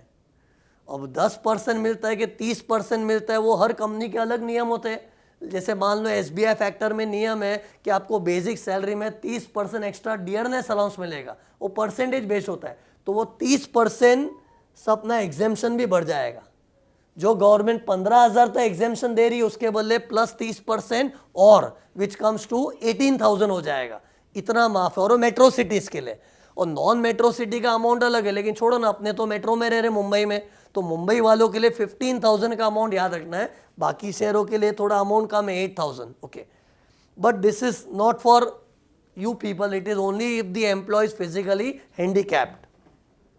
और ये रिसेंटली हाल ही में चेंज हुआ है। मीन्स अभी 26-27 में जो कमाएंगे ना, उन लोग को इस तरह से बेनिफिट्स मिलेगा। और ये तो ओल्ड रिजीम में भी मिलता है। ओल्ड रिजीम में कुछ कुछ अलाउंस माफ है ना, तो ये माफ है। लेकिन ये सॉरी क्या बोल दिया, ये तो न्यू रिजीम में भी मिलता है। ओके, ओल्ड में भी है, न्यू में भी है, लेकिन ये तो खाली ओल्ड में मिलेगा, एजुकेशन और hostel allowance. It is not allowed in new regime. फिर ये देखो मैंने क्या लिखा था इधर, मैं पढ़ा क्या रहा हूं, कौन से अलाउंसेस टैक्स से माफ है। ओके, तो C3 3 C बता दिए, 3 C तो थे ये वाले, 3 C हो गए ना। फिर उसके बाद क्या था, TC उधर, ये सब ऑफिस वाले अलाउंसेस है। ये सब भी प्रैक्टिकली पूरे टैक्स से माफ हो जाते हैं। ट्रैवलिंग अलाउंस, जैसे कोई एम्प्लॉय को आउट स्टेशन बार बार कंपनी भेजती है, तो उसके लिए टूर अलाउंस मिलता है, ट्रैवलिंग अलाउंस वो है। फिर कन्वेंस अलाउंस, ये तो लोकल ट्रैवलिंग के लिए, खार जाना है, सेंटा क्रूज जाना है, चर्च गेट जाना है, लोकल ट्रैवलिंग का अलाउंस है। और ये ऊपर वाला आउट स्टेशन के लिए था। फिर यूनिफॉर्म अलाउंस, मीन्स अगर अपने ऑफिस में कोई सिक्योरिटी का जॉब करता है, वॉचमैन का जॉब कर रहा है, उनको यूनिफॉर्म पहननी पड़ती है, तो उसका यूनिफॉर्म अलाउंस होता है। फिर डेली अलाउंस, ये जिन एम्प्लॉय को आउट स्टेशन जाना पड़ता है ना, तो आउट स्टेशन जाते हैं तो वहाँ कोई होटल में रहने के खर्चे के लिए डेली अलाउंस मिलता है। फिर हेल्पर अलाउंस, मीन्स अगर कोई एम्प्लॉय को ऑफिस में हेल्पर की ज़रूरत है, तो हेल्पर का खर्चा निकालने का अलाउंस होता है। फिर रिसर्च अलाउंस, मीन्स ये तो क्या, अगर एम्प्लॉय का प्रोफाइल ही ऐसा है कि उसको दिन रात रिसर्च करना पड़ता है, तो उन लोग के लिए मिलता है। तो ये सब अलाउंस तो जितना तुमने खर्च किया उतना एग्जेम्प्ट है। और इसके खर्चे का प्रूफ इनकम टैक्स वाले हैं ना, इंक्वायरी आई तो ही मांगते हैं। जैसे मान लो अपने को कंपनी ने ट्रैवलिंग अलाउंस दिया महीने का 6,000, और मैं बता दूं हाँ मेरा तो पूरा ही खर्च हो जाता है, कंपनी बहुत बेचती है, बैंगलोर बेचती है, चेन्नई बेचती है, हैदराबाद बेचती है, इतना भटकना पड़ता है, मेरा सब खर्च हो जाता है, तो बोल दो, तो टैक्स से माफ। ये देखो क्या लिखा, जितना स्पेंट उतना एग्जेम। लेकिन वो इनकम टैक्स वाले अगर इंक्वायरी डालेंगे, उन लोग को क्या, सैलरीड एम्प्लॉय को इंक्वायरी करने का फुर्सत नहीं है, लेकिन इंक्वायरी किया तो प्रूफ मांगेंगे। तू ट्रैवलिंग अलाउंस बोलता है, तूने खर्च किया, टिकट दिखा, कहाँ गया था, हैदराबाद गया था, बैंगलोर गया था, उसका टिकट का प्रूफ दिखाओ, प्रूफ मांगेंगे तो गए काम से। ओके, बट ठीक है, वो तो बहुत रेयर चांस है। मोस्ट ऑफ द एम्प्लॉय लोग क्या करते हैं, ये सब जो मिलता है ना, उसमें 1 रुपये का भी खर्चा नहीं हुआ है तो भी इन लोग बताते हमारा खर्च हो गया तो टैक्स से माफ हो जाता है। मतलब ये सब चीज़ अपने सैलरी में होना अच्छा है क्योंकि ये टैक्स से माफ है। लेकिन इसमें पता है, ये मतलब अगर कोई भी एम्प्लॉय का अगर हमारे पे स्लिप में सिर्फ वो चिल्ड्रन एजुकेशन और चिल्ड्रन हॉस्टल हुआ तो उसका कुछ प्रूफ नहीं मतलब कुछ नहीं, उसका कोई प्रूफ नहीं मांगते। वैसे ही और उसमें स्पेंडिंग का नहीं, ये देखिए उसका डाउट क्या, इससे एजुकेशन प्रूफ, ये फ्लैट एग्जेम्पशन है, तुम खर्चोगे मत खर्चो। सर इसमें कैसे कि अगर हस्बैंड वाइफ दोनों कमा रहे हैं, दोनों के सैलरी स्लिप में अगर दोनों को मिलेगा, दोनों को। इधर यस यस यस, ये पर इंसान ये बेनिफिट है, हस्बैंड को भी और वाइफ को, दोनों को मिलेगा। और इधर कुछ स्पेंडिंग का कंडीशन भी नहीं है, आपने बच्चों की पढ़ाई पे स्पेंड, बच्चों को घर पे बिठा के रखा तो भी चलेगा, क्योंकि इधर स्पेंड करने का कंडीशन नहीं है, इधर है ये वाले में। ये सब अलाउंसेस अगर अपने को टैक्स से माफ करवाने हैं तो वो स्पेंड होना चाहिए। मीन्स गवर्नमेंट तो इंक्वायरी करे, अपनी कंपनी का एचआर इंक्वायरी में बोल सकता है आपने स्पेंड, क्योंकि वो लोग रिस्क नहीं लेंगे ना, उनको टीडीएस काटना है। लेकिन ठीक है, अगर इंटरनली अगर कैजुअल एटमॉस्फेयर है तो अपने स्पेंड क्लेम करके उसको टैक्स से फ्री करवा सकते हैं, लेकिन इधर प्रूफ मांग सकते हैं। लेकिन वो इंक्वायरी आई तो इनकम टैक्स वाले मांगेंगे, उसके बहुत ही 0.001% चांस है, 99.999% कोई पूछने भी नहीं वाला है। चाइल्ड का एज का कुछ लिमिट होता है? कुछ लिमिट नहीं है, एनी चाइल्ड, यस। मतलब मेरा बट बच्चा ऑब्वियसली नौकरी कर रहा है तो ऑब्वियसली वो तो इनकम टैक्स वाले अगर इंक्वायरी करेंगे तो उनको अनरीजनेबल लगा तो वो लोग एग्जेम्पशन डिसअलाउ कर सकते हैं। मीन्स आज बोलो कि हमारे चिल्ड्रन है ना, हमारे 25 साल के बच्चे हैं, 25 साल के बच्चे के स्कूल जाता होगा तो मत, कॉलेज जाता है, एमबीए करता है तो उसका ये वो भी चलेगा, मतलब अगर एकदम एजुकेशन होनी चाहिए। हाँ, बट वो अनरीजनेबल लगा, जैसे 40-45 साल का बच्चा, अब उसकी एजुकेशन क्या चल रही है तो थोड़ा अनरीजन। बट इधर स्पेंडिंग का कोई कंडीशन नहीं है, स्पेंड करो कि मत करो चलेगा। के पॉइंट ऑफ व्यू से सपोज हमने ये अलाउंस, मतलब अभी हम लोगों का, सर मैं बोल रही हूँ, बोर्ड में अप्रूवल होता है, बराबर बट है, अगर if we want to take this allowance to give benefit to everyone, या तो ऐसे कोई है हु इज नॉट मैरिड, उसको भी ये दे सकते हैं? दे सकते हैं। सी अलाउंस में ऐसा नहीं कि देख देख के देना है, कंपनी कैन से कि हम लोग का सैलरी का पॉलिसी है, हर एम्प्लॉय के पैकेज में ये देना पड़ता है। उनको ऐसा नहीं है ना कि सर somebody is unmarried तो we cannot give them this allowance. Not necessary, वो तो देखो कंपनी वाले एचआरए भी देते हैं, हाँ लेकिन एम्प्लॉय का खुद का घर होता है, हाँ फिर भी एचआरए मिलता है, तो ऐसा कुछ नहीं है। नहीं है ना, यस, ये इसकी एडवांटेज तो क्या, फ्लैट एग्जेम्पशन है, हाँ इररिस्पेक्टिव बच्चे हैं, स्पेंड किया नहीं किया ऐसा कुछ नहीं, इसके ऊपर लॉ ने कोई कंडीशन भी नहीं रखी है, इतना माफ है टैक्स है। और ये अभी थोड़ा अट्रैक्टिव हो गया क्योंकि अभी थोड़ा अमाउंट रियलिस्टिक, पहले तो सर ओल्ड रेजिम के लिए है। हाँ ये ओल्ड रिजीम में ही मिलेगा, ये ओल्ड रिजीम वाले के लिए मिलेगा। और ये वाला था, ये तो ओल्ड में भी है न्यू में भी है, वो हैंडीकैप लोग के लिए आने जाने का अलाउंस वो। बट ये थोड़ा क्रूशियल है, इधर स्पेंडिंग का कंडीशन है, बट ठीक है इतना कोई पूछता नहीं है, ये सब अलाउंसेस भी अपने पैकेज में तो एग्जेम्पशन मिलेगा। लेकिन इसमें सुनो, ये भी सब ओल्ड रिजीम में मिलता है, न्यू रिजीम वालों को है ना ये 2 चीज़ मिलेगा। बट उधर हमें क्या बताना पड़ता है, एम्प्लॉय आउट स्टेशन जाता है बार बार, चेन्नई जाता है, हैदराबाद जाता है, और टिकट्स के लिए ट्रैवलिंग है, और वहाँ का होटल वोटल के लिए डेली अलाउंस। ये 2 चीज न्यू रिजीम में भी टैक्स से माफ है। तो अगर ओल्ड रिजीम न्यू रिजीम का कंफ्यूजन नहीं चाहिए तो अपने पैकेज में ये 2 चीज तो रख ही सकते हैं। और ये 2 चीज रखने का फायदा क्या है, ये तो टैक्स से माफ है। हाँ, लेकिन वो कंपनी का पॉलिसी फ्लेक्सिबल होना चाहिए, उनको ऐसा लगना चाहिए भाई तू आउट स्टेशन कौन सा आता है, तू तो इधर पूरे टाइम ऑफिस में पड़े रहता है, हम आपको ऐसा अलाउंस नहीं देंगे। लेकिन अगर फ्लेक्सिबल स्ट्रक्चर है, ठीक है हम दिखा देंगे, आपको आउट स्टेशन जाना पड़ता है। अब आउट स्टेशन तुम गए कि नहीं गए उसका एक्चुअल प्रूफ वो लोग इनकम टैक्स वाले मांगेंगे, बहुत रेयर चांस है, very rare chance, because income tax वाले इंक्वायरी करते हैं तो बिजनेसमैन के पीछे लगते हैं, बड़े बड़े झोल करने वाले लोग इंडिया में बैठे हैं, उनके पीछे पड़े, सैलरीड एम्प्लॉय को देखने की इनको फुर्सत भी नहीं है। तो ये मतलब इस लिस्ट में से ये दो चीज तो डालना बेटर ही है, क्योंकि ओल्ड रिजीम में भी माफ है, न्यू रिजीम में भी माफ है। मतलब अपनी सैलरी में 5-6 हज़ार डाल दिया महीने का ये, और वो बता दो हमारा आउट स्टेशन का काम रहता है एग्जेम्प्ट। ओके, तो ये हो गया। सैलरी का पे स्ट्रक्चर दिस शुड इंक्लूड ना? यस, सैलरी के पे स्ट्रक्चर में this should be included, this should be included because this is exam only. ये एक ही रिस्क है कि स्पेंड का प्रूफ मांगा और अपने पास प्रूफ नहीं है तो क्या करेंगे। बट वो कहाँ आज तक तो मैंने देखा नहीं कि मतलब कोई नौकरी करने वाले को नोटिस आया है, ऐसा हुआ ही नहीं है, नहीं के बराबर है। तो ये सैलरी के पे स्लिप में ये डालना एडवाइजेबल है, travelling and daily allowance, because new regime में भी मिलता है, ओल्ड में भी मिलता है। Okay, this is other than LTA, हाँ वो अलग है, उस पे ऊपर भी आने वाला हूँ, उसके ऊपर आऊँगा मैं। ये ट्रैवलिंग अलाउंस सिर्फ ऐसा दिखाएंगे कि आउट स्टेशन जा रहे हो, आउट स्टेशन जा रहे, ऑफिस के काम से, ऑफिस के काम से आ रहे, पर्सनल टूर नहीं होना चाहिए। पर्सनल टूर का लीव एलटीए जो है उसके ऊपर भी डिस्कशन होगा, वो थोड़ा टफ है कि वो तो प्रूफ के बगैर, मतलब वो मैं बताऊंगा, उसमें ऐसी क्या क्रिटिकल चीज़ें बताऊंगा। बट ये कैजुअल है, इसका टेंशन नहीं है, ये बिंदास करो, कुछ प्रॉब्लम नहीं है। तो ये हो गया। तो इफ़ आई गो बैक, मैंने 3 C बताए, TC उधर बताया, फिर अभी एक HRA हाउस रेंट अलाउंस। मैंने ना तुमको बता न्यू रिजीम में इसमें से क्या क्या मिलता है। ये दो ट्रैवलिंग, ये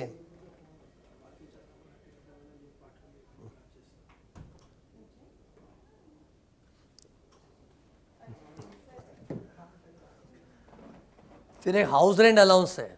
सी अभी पिछले अलाउंस पे तो मैं एकदम कैजुअली बोला रहे ले लो कुछ नहीं, अपना टैक्स से माफ़ हो जाएगा, इसमें कैजुअल पना नहीं चलेगा।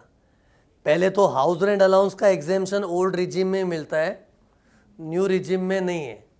एक और चीज़ है मिस टू से, ये देखो ये कन्वेंस अलाउंस भी बताएंगे ना तो भी एग्जेम्पशन न्यू रिजीम में मिल सकता है, कन्वेंस अलाउंस का भी टेंशन नहीं है। मतलब ये ट्रैवलिंग, एक से ना ट्रैवलिंग, कन्वेंस और डेली अलाउंस, इसको अपने सैलरी स्ट्रक्चर में बिंदास रखो, कोई दिक्कत नहीं है और कोई प्रूफ का इतना मगजमारी नहीं है। But HRA house rent allowance, ये तो तुमको अलग अलग डॉक्यूमेंट सबमिट करने पड़ेंगे, रेंट एग्रीमेंट देना पड़ेगा, वो सब बहुत मगजमारी इसमें। या अब हाउस रेंट अलाउंस का कैलकुलेशन ही बहुत टिपिकल है। ये ओल्ड रिजीम में माफ होगा, पहले तो क्लियर है ओल्ड रिजीम। अब उसमें देखो एक फॉर्मूला है, 3 अमाउंट कैलकुलेट करनी है, तीनों में से जो छोटा है वो टैक्स से माफ है। पहला अमाउंट है हमारी बेसिक सैलरी, डियरनेस अलाउंस, और वो TC मतलब टर्नओवर कमीशन होता है। वो तो कोई मार्केटिंग का काम करता है ना, कंपनी के लिए जो टर्नओवर अचीव करता है उसको कमीशन मिलता है। ओके, वो मोस्ट ऑफ द कंपनीज में इतना कॉमन नहीं है, कोई कोई जगह होता है। But basic salary, dearness allowance तो हर एम्प्लॉय का होता है, उसका 50% निकालो। 50% भी कब, अगर हम मेट्रो सिटी में रहते हैं, और मेट्रो सिटी का मतलब मुंबई, दिल्ली, कोलकाता, चेन्नई के अलावा और 4 शहर इसमें अभी हाल ही में ऐड हुए। इसकी तो क्या रील्स वगैरह भी बहुत आती है, देखा होगा आपने। ये देखो पहले 50% का रूल खाली मुंबई, दिल्ली, कोलकाता, चेन्नई के लिए था, अब पुणे भी कवर कर लिया, हैदराबाद, अहमदाबाद, बेंगलोर। मतलब अगर कोई बंदा पुणे में रहता है, हैदराबाद में रहता है, तो उन लोगों के लिए भी 50% के हिसाब से कैलकुलेशन होगा। और ये बड़ा है, मतलब अच्छा है, ये कैलकुलेशन से जो अमाउंट आएगा उतना टैक्स से माफ़ है, और जितना बड़ा अमाउंट है उतना एग्जेम्पशन, माफ़ी भी ज़्यादा मिलेगी। तो ये 50% का रूल इन शहरों के लिए, और बाकी सब शहरों के लिए 40% है। इधर अपडेट क्या है कि ये 4 शहर अभी रिसेंटली ऐड किए भारत ने। ओके, फिर एक्चुअली 3 अमाउंट में से जो छोटा है ना, विच एवर इज लेस, उतना अमाउंट HRA से माफ़ होगा, और बाकी का HRA टैक्सेबल। जैसे मान लो मुझे HRA महीने का 7,000 मिलता है, तो 7,000 में से पूरे साल का हो गया 84,000। तो 84,000 में से इनमें से जो छोटी अमाउंट है टैक्स से माफ़ हो जाएगी, बैलेंस अमाउंट पे टैक्स लगेगा। ओके, तो ये एक अमाउंट हो गई।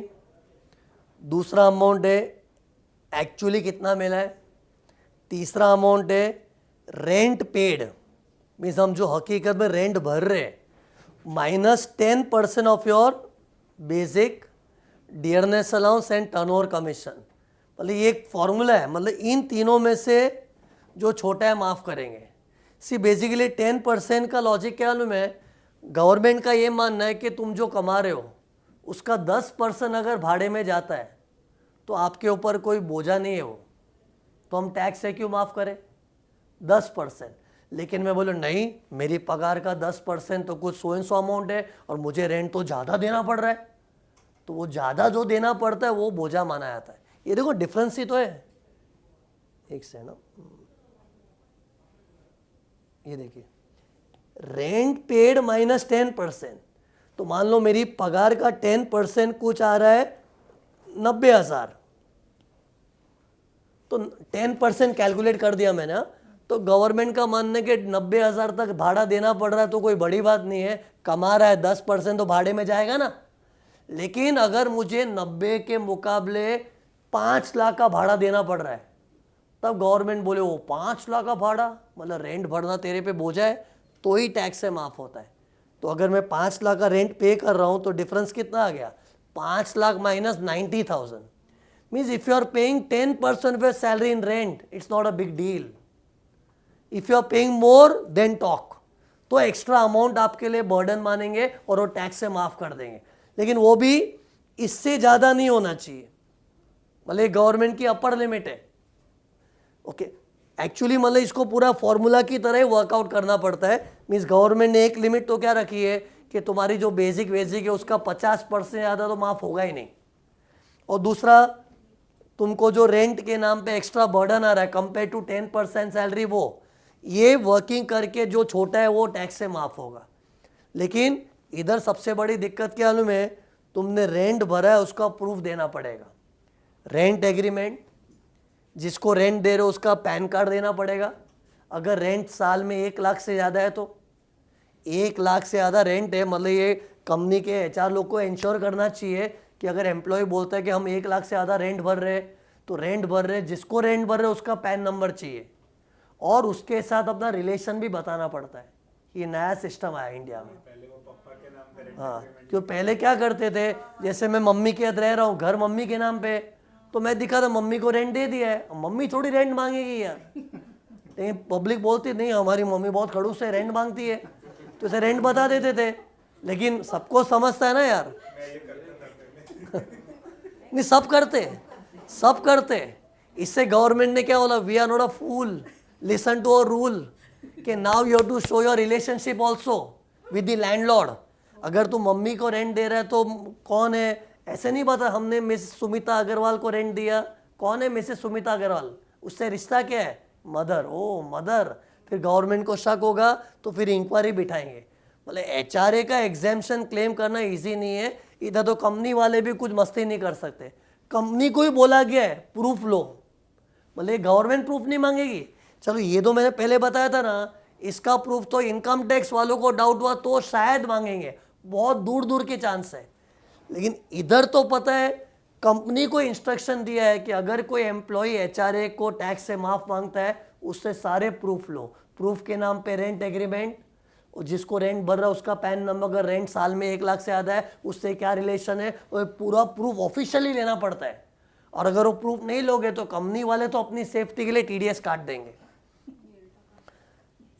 बट ठीक है, अगर न्यू रिजिम में जा रहे तो वैसे भी ये नहीं मिलना है, ओल्ड रिजिम में जा रहे तो ये एग्जेम्पशन इतना सिंपल नहीं है। पर ठीक है ना, गवर्नमेंट रिलेशन ही मांग रही है तो दे दो ना। हाँ, मम्मी को रेंट दे रहा हूँ, इट इज़ जस्ट ऐसा लग रहा है कि गवर्नमेंट बहुत डीपली सोच रही है अभी, बाकी ऐसा थोड़ी उन लोग मना कर देंगे। अगर मैंने मम्मी को भी रेंट दिया, मम्मी के खाते में पैसा डाला है, चेक बना के डाल दिया मम्मी के खाते में, कोई दिक्कत नहीं है, एग्जेम्पशन की मनाही नहीं है। लेकिन इट सीम्स कि गवर्नमेंट उसको थोड़ा डीपली इंक्वायरी कर सकती है। उन लोग बोले सच्ची बता रेंट दिया कि खाली ऐसे एंट्री घुमाया तुमने, वो इंक्वायरी कर सकते। बाकी अभी भी करने वाले करें, इतना कोई बड़ा वो नहीं है, टेंशन नहीं है। इनकम टैक्स फाइलिंग के टाइम पे दिस हैज टू डिक्लेयर। हाँ, ये कब डिक्लेयर करना पड़ता है इसका मैं बताऊँ, TDS के प्रोविजंस के टाइम बताऊंगा।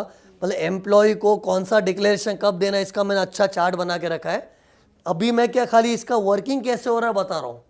बट इसका प्रूफ आपको कब देना है, उसका पर्टिकुलर फॉर्म नंबर होता है, कौन से फॉर्म में सबमिट करना है, वो सब बताऊंगा। एक पर्टिकुलर फॉर्म भरना पड़ता है, वो पहले अलग फॉर्म थे, अभी अलग फॉर्म हो गया है। पहले कुछ 12BB करके फॉर्म था, अलग फॉर्म है, वो सब भी मैं बताऊंगा, लेकिन एट अ प्रॉपर टाइम। अभी मेरे मकसद क्या चल रहा है में कि कैलकुलेशन समझ लो क्या होता है, उसका कॉम्प्लायंसिस कैसे करना है, विल कम टू डैट।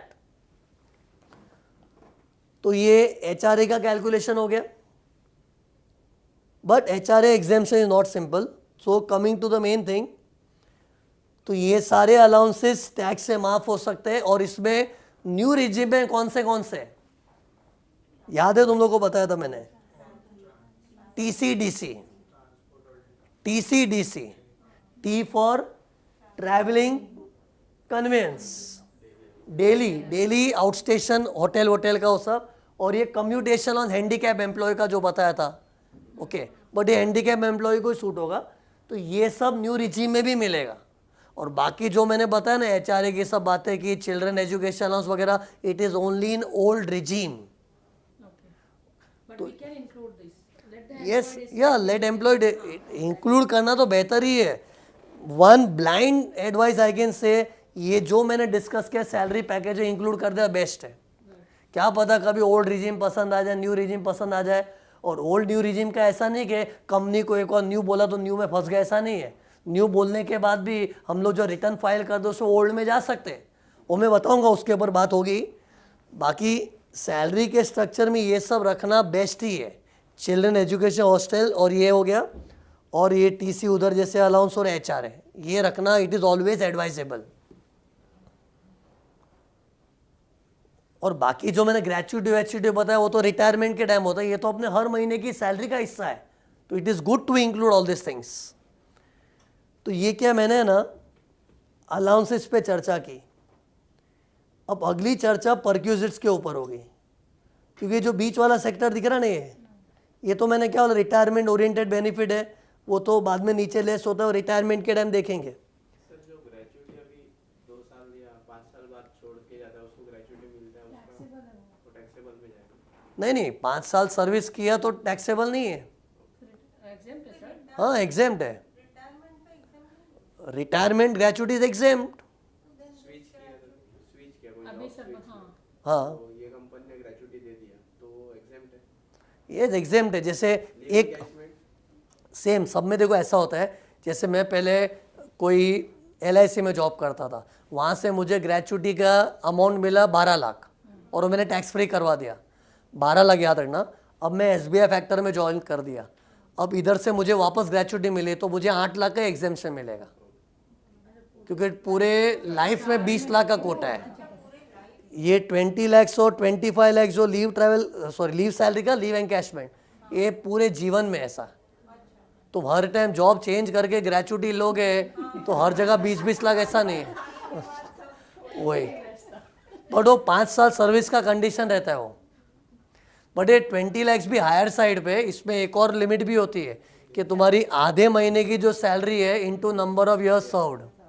तो अगर आपने 10 साल नौकरी की है तो आधे महीने की सैलरी मान लो तुम्हारी 25,000 है, तो 25,000 इंटू 10, 2.5 लाख तक ही एग्जेम्प्ट होगा। फिर आधे महीने की salary into your service period, वो अगर कम है तो कम, बट मैक्सिमम 20 लाख ऐसा।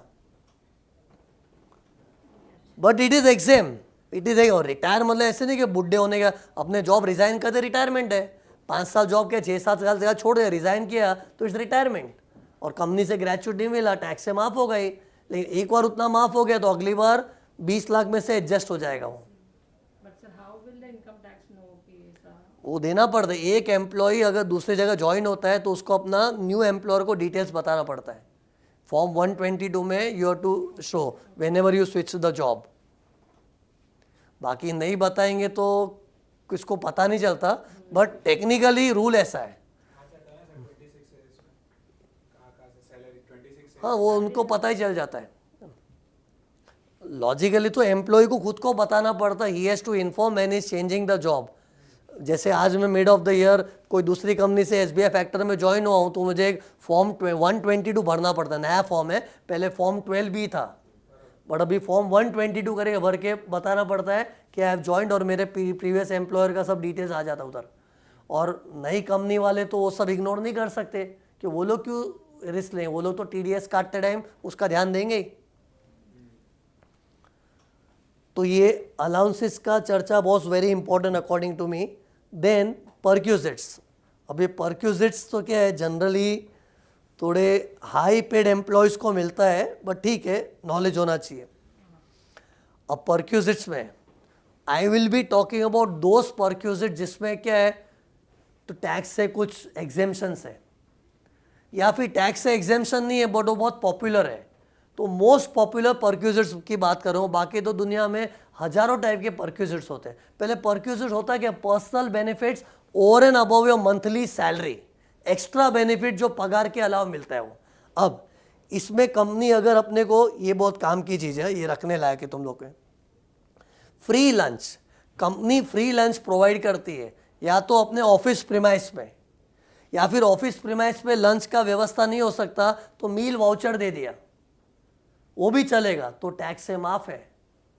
और मील वाउचर में क्या है, मील वाउचर का फ़ायदा क्या है बताओ। जैसे अपने को मील वाउचर मिल गया तो अपने क्या है, कोई भी ईटिंग जॉइंट में यूज़ कर लिया, वो भी खाने पीने की जगह में यूज़ किया तो अपना खाने पीने का खर्चा होता ही है, तो मील वाउचर के थ्रू खर्चा करो तो अपना टैक्स बच जाएगा।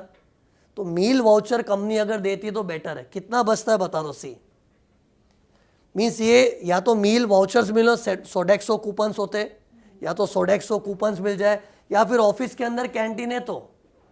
बट ये तो क्या, खा पी के हजम भी हो गया ना, तो उसमें कोई इनकम की फीलिंग नहीं है। अगर ऑफिस के अंदर ही खाना मिल गया तो टैक्स से माफ है, तो क्या उसमें पैसा भी तो नहीं आया ना, खाना खा के पेट भर गया बस खाली। बट मील वाउचर मिला तो अच्छा, उसको क्या फ्रीली हम कहीं भी यूज़ कर सकते हैं। कैंटीन में खाना मिला तो जो मिला खाना पड़ेगा, लेकिन मील के कूपन्स मिल गए तो हम लोग अपनी सुविधा से कोई भी ईटिंग जॉइंट में यूज़ कर सकते हैं। और मील वाउचर भी एग्जेम्प्ट है, लेकिन कितना देखो, पहले 50 रुपया पर मील था, लेकिन अभी वो 200 रुपया पर मील हो गया है, पर मील। और दिन में 2 मील पकड़ के चलो तो दिन का 400 रुपया हो गया, अभी नए रूल के हिसाब से दिन का 400 रुपया हो गया। और महीने में हम लोग 22 डेज जॉब करते, अज्यूमिंग सैटरडे संडे ऑफ है आप लोग का, तो सैटरडे संडे ऑफ है तो 22 डेज का वर्किंग हो गया, तो 22 डेज और एक दिन में 2 मील हो गई, 2 बार का। ऐसे ऑफिस डिनर तो घर पे ही लेते, लेकिन हम इनकम टैक्स वालों को बता सकते हैं हमारा ऑफिस का टाइम ही इतना है कि 2 मील चला गया, तो 2 मील का कितना हो गया 400, और महीने में 22 दिन है तो 8 या 800 रुपया हर महीने माफ़ हो सकता है। लेकिन ये कंपनी आपको रोकड़ा नहीं देगी, मील वाउचर्स देगी, लेकिन वाउचर भी बहुत काम का है। मेरी वाइफ क्या है, वो भी CA है, वो जो स्टार्टिंग में ABN एम्ब्रो में जॉब करती थी, बहुत पुराने सालों की बात है, she was working in ABN एम्ब्रो, उन लोगों को सोडेक्सो कूपन्स मिलते थे, हम लोग बहुत काम आते थे। मतलब कई बार हम लोग ऐसे होटल में जाते रहते खाना खाने, तो ठीक है होटल में खाना खा रहे तो जेब से पैसा नहीं निकाल के कूपन दे दिया, भले एडवांटेज है ना। चलो ऑफिस में ही खाना मिल रहा है तो it is not great advantage कि ऑफिस में जो मिला खाना पड़ेगा, लेकिन अगर मील वाउचर मिल गया तो फैमिली के साथ घूमने वूमने जाओ, अपने जब भी खाना पीना खा रहे तो मील वाउचर से खर्चा कर दिया, और ये भी तो खर्चे ही ना, अपना खर्चा तो बच रहा है और टैक्स भी नहीं आएगा। और इसका पूरे साल का हिसाब लगाओ ना तो 1,05,000 जितना कुछ होता है, पूरे साल में 1,05,000 रुपये जितनी इनकम टैक्स से माफ। But I repeat, it is not actually given in the form of cash, it is coupons given to you, तो even this can be included. But और ये चीज़ें ना ओल्ड रिजीम में तो है, न्यू रिजीम में भी है। अभी मैं जो बताऊंगा ओल्ड न्यू सब में, खाली अलाउंसेस जो चल रहे थे इसके पहले, उधर क्या है वो ओल्ड में नहीं मिलते, न्यू में कुछ कुछ ही मिलता है। लेकिन अब जो मैं बताऊंगा ना ये ओल्ड में भी है, न्यू में भी है, इसका ओल्ड न्यू से कोई वास्ता नहीं। हाँ, पुराने लॉ में था, जब तक ये 2025 का कानून नहीं है ना, पुराने लॉ में ये न्यू रिजीम में नहीं मिलता था, लेकिन जाने दो, पुरानी बात छोड़ो। अभी नए रूल के हिसाब से क्या है, ओल्ड में भी मिलेगा, न्यू में भी मिलेगा। कितना? 200 पर मील। तो even this is advisable to be kept in your salary package, but then company compromise करवाएगी, देखो महीने का कैश सैलरी ना देके वाउचर दे देंगे। फर्क कितना, अगर कंपनी बोले हम आपको पैसा देंगे, पैसा दिया तो टैक्स भरना पड़ेगा, वाउचर दिया तो एक बार दुख होगा, अरे कूपन मिल रहा है पैसे नहीं मिल रहे, लेकिन अपने यहाँ वहाँ खर्चे में काम आता ही है ना, और वो टैक्स से माफ़ भी हो जाएगा. This is the advantage. Sir अगर ये पे स्ट्रक्चर के साथ देते तो फिर क्या होगा, मतलब पहले मतलब in my earlier company TCS में वो लोग एक अलग एक बेनिफिट देते थे, लाइक वो लोग सोडेक्सो का कार्ड देते थे, हम लोग को चूज करने का कितना महीना उस कार्ड में डिपॉजिट करने का. तो फॉर टीचिंग पर्पसेस वो लोग उतना उस कार्ड में, मतलब ऐसा अभी सपोज मैंने सिलेक्ट किया कि मेरे को 3,000 रुपये उस कार्ड में चाहिए, तो वो लोग 3,000 रुपीज़ पर मंथ उस कार्ड में डाल देंगे, तो फिर उसका क्या ट्रीटमेंट है? तो कंपनी ने जितना डाला उतनी तुम्हारी सैलरी एडजस्ट हो गई. सी कंपनी ने पैकेज डिसाइड किया कि you will be given 1 lakh का सैलरी. चलो अब 1 लाख में से तुम बोलो कि मेरे सोडेक्सो में 10,000 डाल दो, तो आपका उतना यूज़ हो गया. यूज हो गया तो फिर नहीं, इसमें आप बोल रहे हो टेक होम सैलरी में थोड़ा फर्क पड़ जाएगा उधर. बराबर, इसमें आप बोल रहे हो exempt up to 200 per meal, तो वो 10,000 में मैं ये 200 पर मील का ऐसा दिखा सकते हो कि मैं दिन का ऐसा 2 मील कर. यस यस, आराम से दिखा सकते हैं. इधर अपने को कंपनी को बोल सकते हैं 8,800 का महीने का टॉपअप करवा सकते हैं. जैसे तुम्हारे केस पे था ना, सोडेक्सो में कितना डलवाना है, तो 8,800 रुपया महीने का टॉपअप करवा दिया तो it will B tax free. ज़्यादा भी करवाओ तो करवाओ, लेकिन फिर वो टैक्सेबल हो जाएगा. So doubt, we are getting free lunch in the company. So company को packages भरना, मतलब company को भरना पड़ता टैक्स on basis of उसका एक अलग प्रोविजन है. वो एक्चुअली कंपनी को नहीं आता, टैक्स तो एम्प्लॉय को भरना रिस्पॉन्सिबिलिटी है, but company has a choice to pay the tax on your non monetary perks. जो भी परक्यूजर अपने को पैसों के टर्म्स में नहीं मिल रहे, फैसिलिटी सुविधा के टर्म्स में मिल रहे, वो टैक्स अगर कंपनी चाहे तो तुम्हारे बिहाफ पे भर देगी. वो हाई स्टेटस के एम्प्लॉय को मिलता भी है. कंपनी का कोई सीएफओ वगैरह है, ऐसा कोई अच्छी पोजीशन पे है, तो उन लोग के तो जो ये कंपनी ने गाड़ी प्रोवाइड किया है, घर प्रोवाइड किया है, तो वो सब का टैक्स कंपनी पे कर देगी. तो that is a choice given to the company, but ideally it is a responsibility of the employee to pay the taxes. जो कुछ ही बात हो. Yes on this free lunch also. Yes yes yes, everything. But free lunch वो तो कब होगा, अगर वो ये अमाउंट एक्सीड हुआ तो. यस 2 मिनट आओ.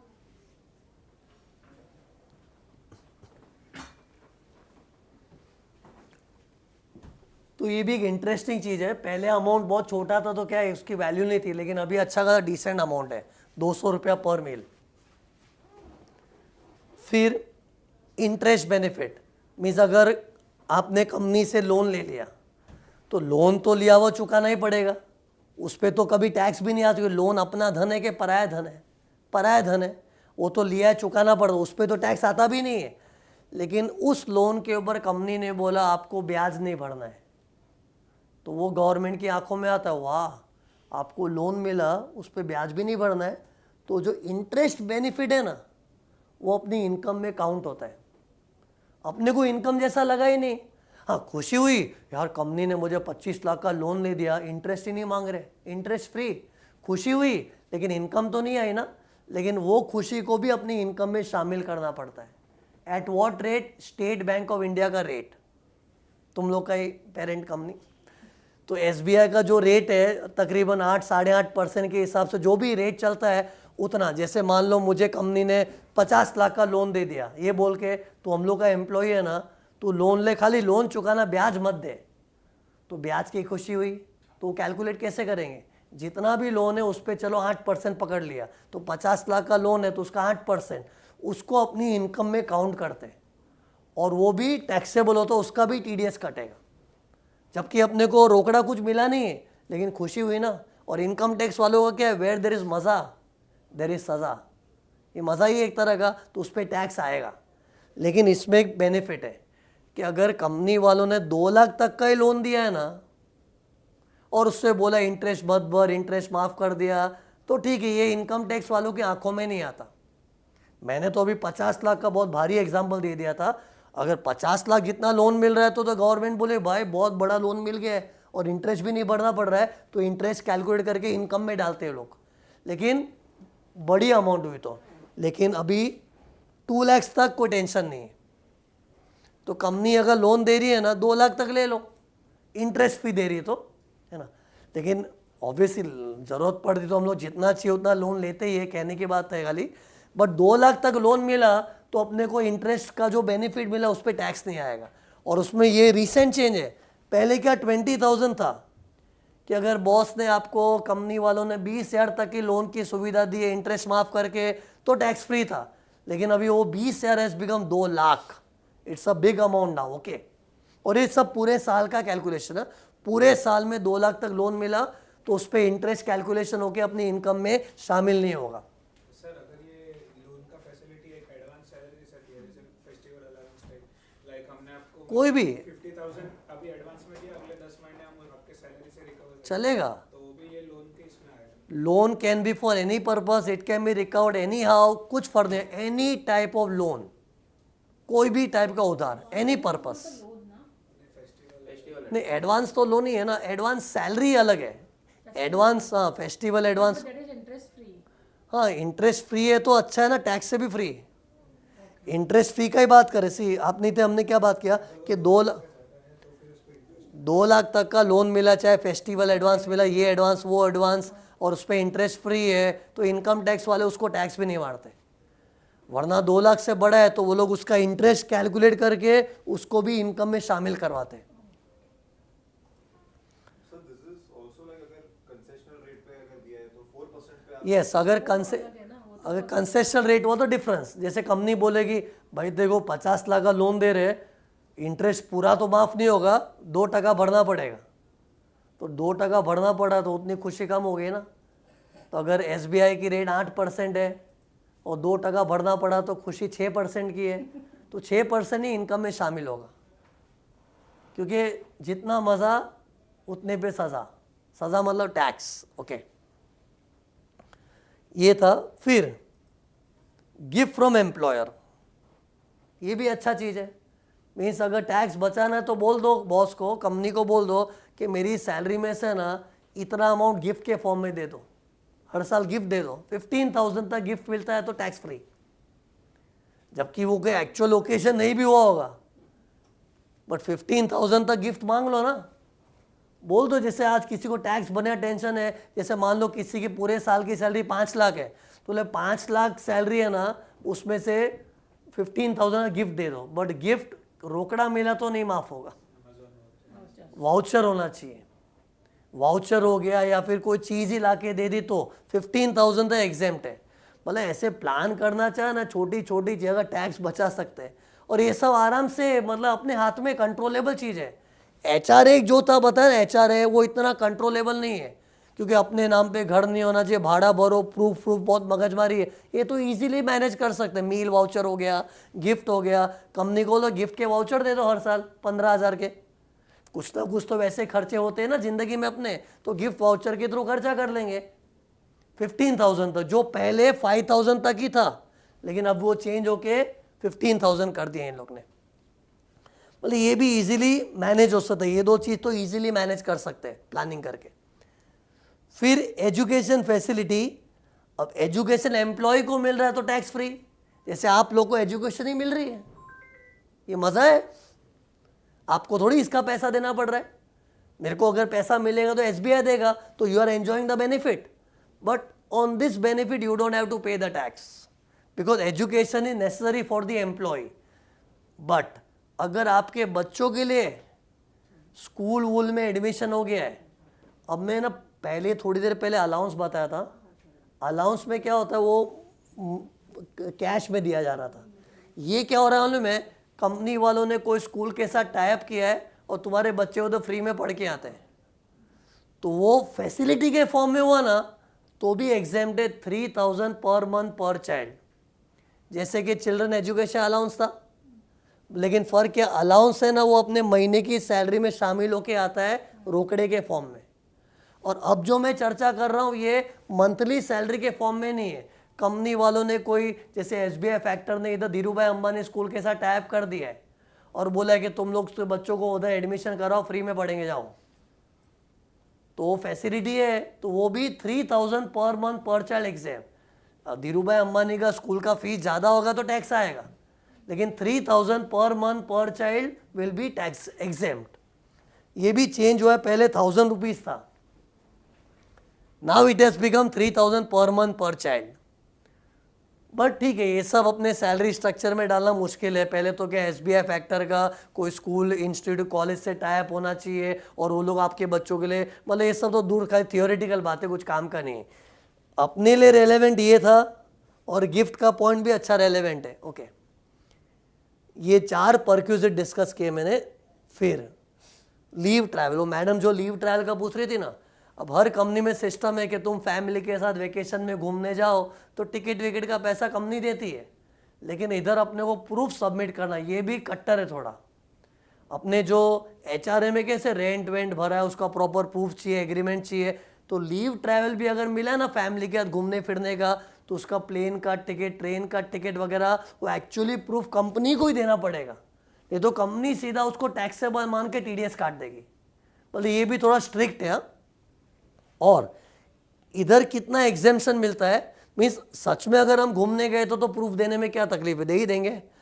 और इधर ऐसा रूल है कि अगर हम फ्लाइट से गए तो फ्लाइट में जो अपना जो भी कंपनी की तरफ से तुमको एंटाइटल्ड था, जैसे एक एम्प्लॉय को बोला आप बिजनेस क्लास के लिए एंटाइटल्ड हो, तो उतना एंटाइटल्ड हो उतना टैक्स से माफ़ी हो जाएगा। लेकिन अगर कंपनी आपको बिजनेस क्लास से ट्रैवल करने को बोलते, जा अपने बच्चों के साथ जी ले अपनी ज़िंदगी, जा बिजनेस क्लास में जा, लेकिन तुम गए इकोनॉमी क्लास में, सस्ते में खर्चा कर दिया, तो एग्जेम्पशन कम मिलेगा। ये देखो इधर ऐसा है, whatever you are entitled to.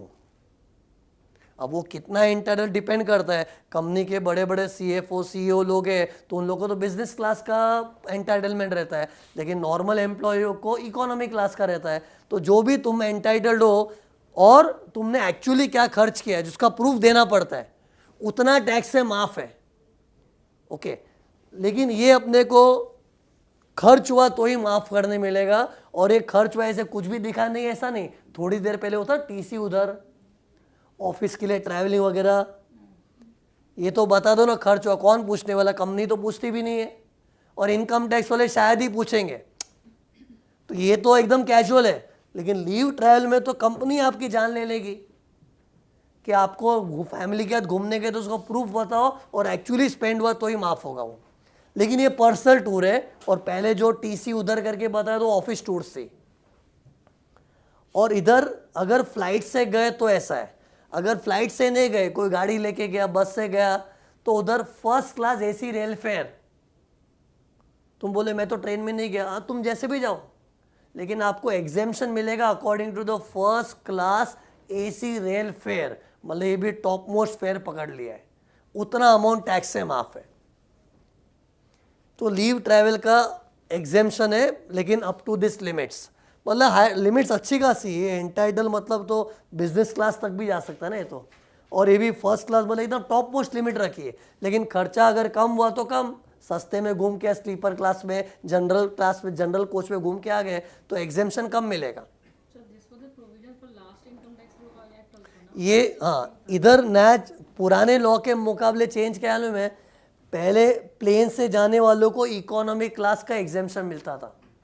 तो जैसे कंपनी का MD है उसको बिजनेस क्लास से आने मिलता है, फैमिली टूर है, again I repeat, business class से आने मिलता है, लेकिन एग्जेम्पशन इकोनॉमी क्लास का ही मिलता था। ये लेटेस्ट चेंज है, sorry I miss to tell you कि ये भी चेंज है। जहाँ जहाँ चेंज है मैं बता रहा हूँ, तो इधर भी लेटेस्ट अपडेट क्या हुआ है, अभी तक गए साल तक, अभी जो लास्ट ईयर गया, इकोनॉमी क्लास तक का एग्जेम्पशन मिलता था, but now it will be exempt up to entitled fare. It can be business class also if you are entitled to that fare by the company. तो ये था।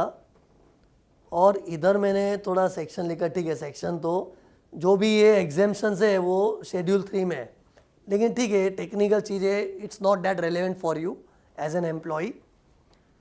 तो ये लीव ट्रैवल का हो गया। तो ये परक्यूजिट्स के अंदर है, और ये परक्यूजिट्स क्यों बोलते हैं, क्योंकि ये क्या है, अपने को एडिशनल फैसिलिटी मिल रही है कंपनी की तरफ से। तो ये 4 परक्यूजिट ये हो गए, फिर ये हो गया। अब मोबाइल बिल का रीइंबर्समेंट मिल रहा है, वो भी टैक्स फ्री है। तो कंपनी को बोल सकते हैं थोड़ी पगार ऐसे दिखा दो, मोबाइल बिल रीइंबर्स की है, मीन्स यू कैन से, जैसे तुम्हारी सैलरी में से 10-20 हज़ार रुपया ऐसा ले लो साल का, मोबाइल बिल रीइंबर्समेंट करके, टैक्स फ्री है। हाँ, इसमें at the most worst case में क्या होगा, इनकम टैक्स वाले स्क्रूटिनाइज करके पूछ सकते हैं, मोबाइल का कितना बिल हुआ, क्या हुआ दिखाओ। बट वो इनकम टैक्स वाले पूछेंगे बहुत दूर के चांस है, कंपनी वाले ज़्यादा मच नहीं करेंगे। कंपनी वाले तो आसानी से ठीक है मोबाइल बिल रीइंबर्समेंट दिखाना दिखा दो। हाँ कंपनी का सैलरी पे स्लिप ये चल जाएगा। हाँ मतलब सैलरी पे स्लिप में नहीं दिखा, ये एडिशनल दिखाना पड़ेगा। ओके जैसे आई प्रॉमिस टू कि मैं आपको सैलरी 6 लाख का देने वाला हूँ, लेकिन बोले 6 लाख में से 50,000 मोबाइल बिल रीइंबर्समेंट दिखा दो एग्जाम्पल, ओके तो फिर सैलरी स्लिप में 5.5 लाख ही डालूंगा, वो एडिशनली दिखा दूंगा। वो एडिशनली आपको देना पड़ेगा बट वो मोबाइल बिल रीइंबर्समेंट के फॉर्म में। बट वो क्या है अभी कंपनी का ऑडिट होता है तो ऑडिटर में ये मोबाइल बिल रीइंबर्समेंट कहाँ बिल्स है उसका, वो बिल्स वगैरह ऑडिटर नाटक कर सकता है, लेकिन वो इतना सीरियस मैटर नहीं है जितना HRA और लीव ट्रैवल का स्ट्रिक्टनेस है ना। HRA लीव ट्रैवल उसके तो बाकायदा फॉर्म में डिक्लेरेशन देना पड़ता है और वो फॉर्म इनकम टैक्स वालों तक पहुंचता है, वो बहुत स्ट्रिक्ट है। बाकी ये मोबाइल बिल रीइंबर्समेंट का ऐसा टेंशन नहीं है। या फिर कंपनी ने मोबाइल ही पकड़ा दिया, मोबाइल कंपनी की तरह से यूज़ करने में वो भी अच्छा ही है, लेकिन वो सब टैक्स फ्री है। So this is also one attractive benefit.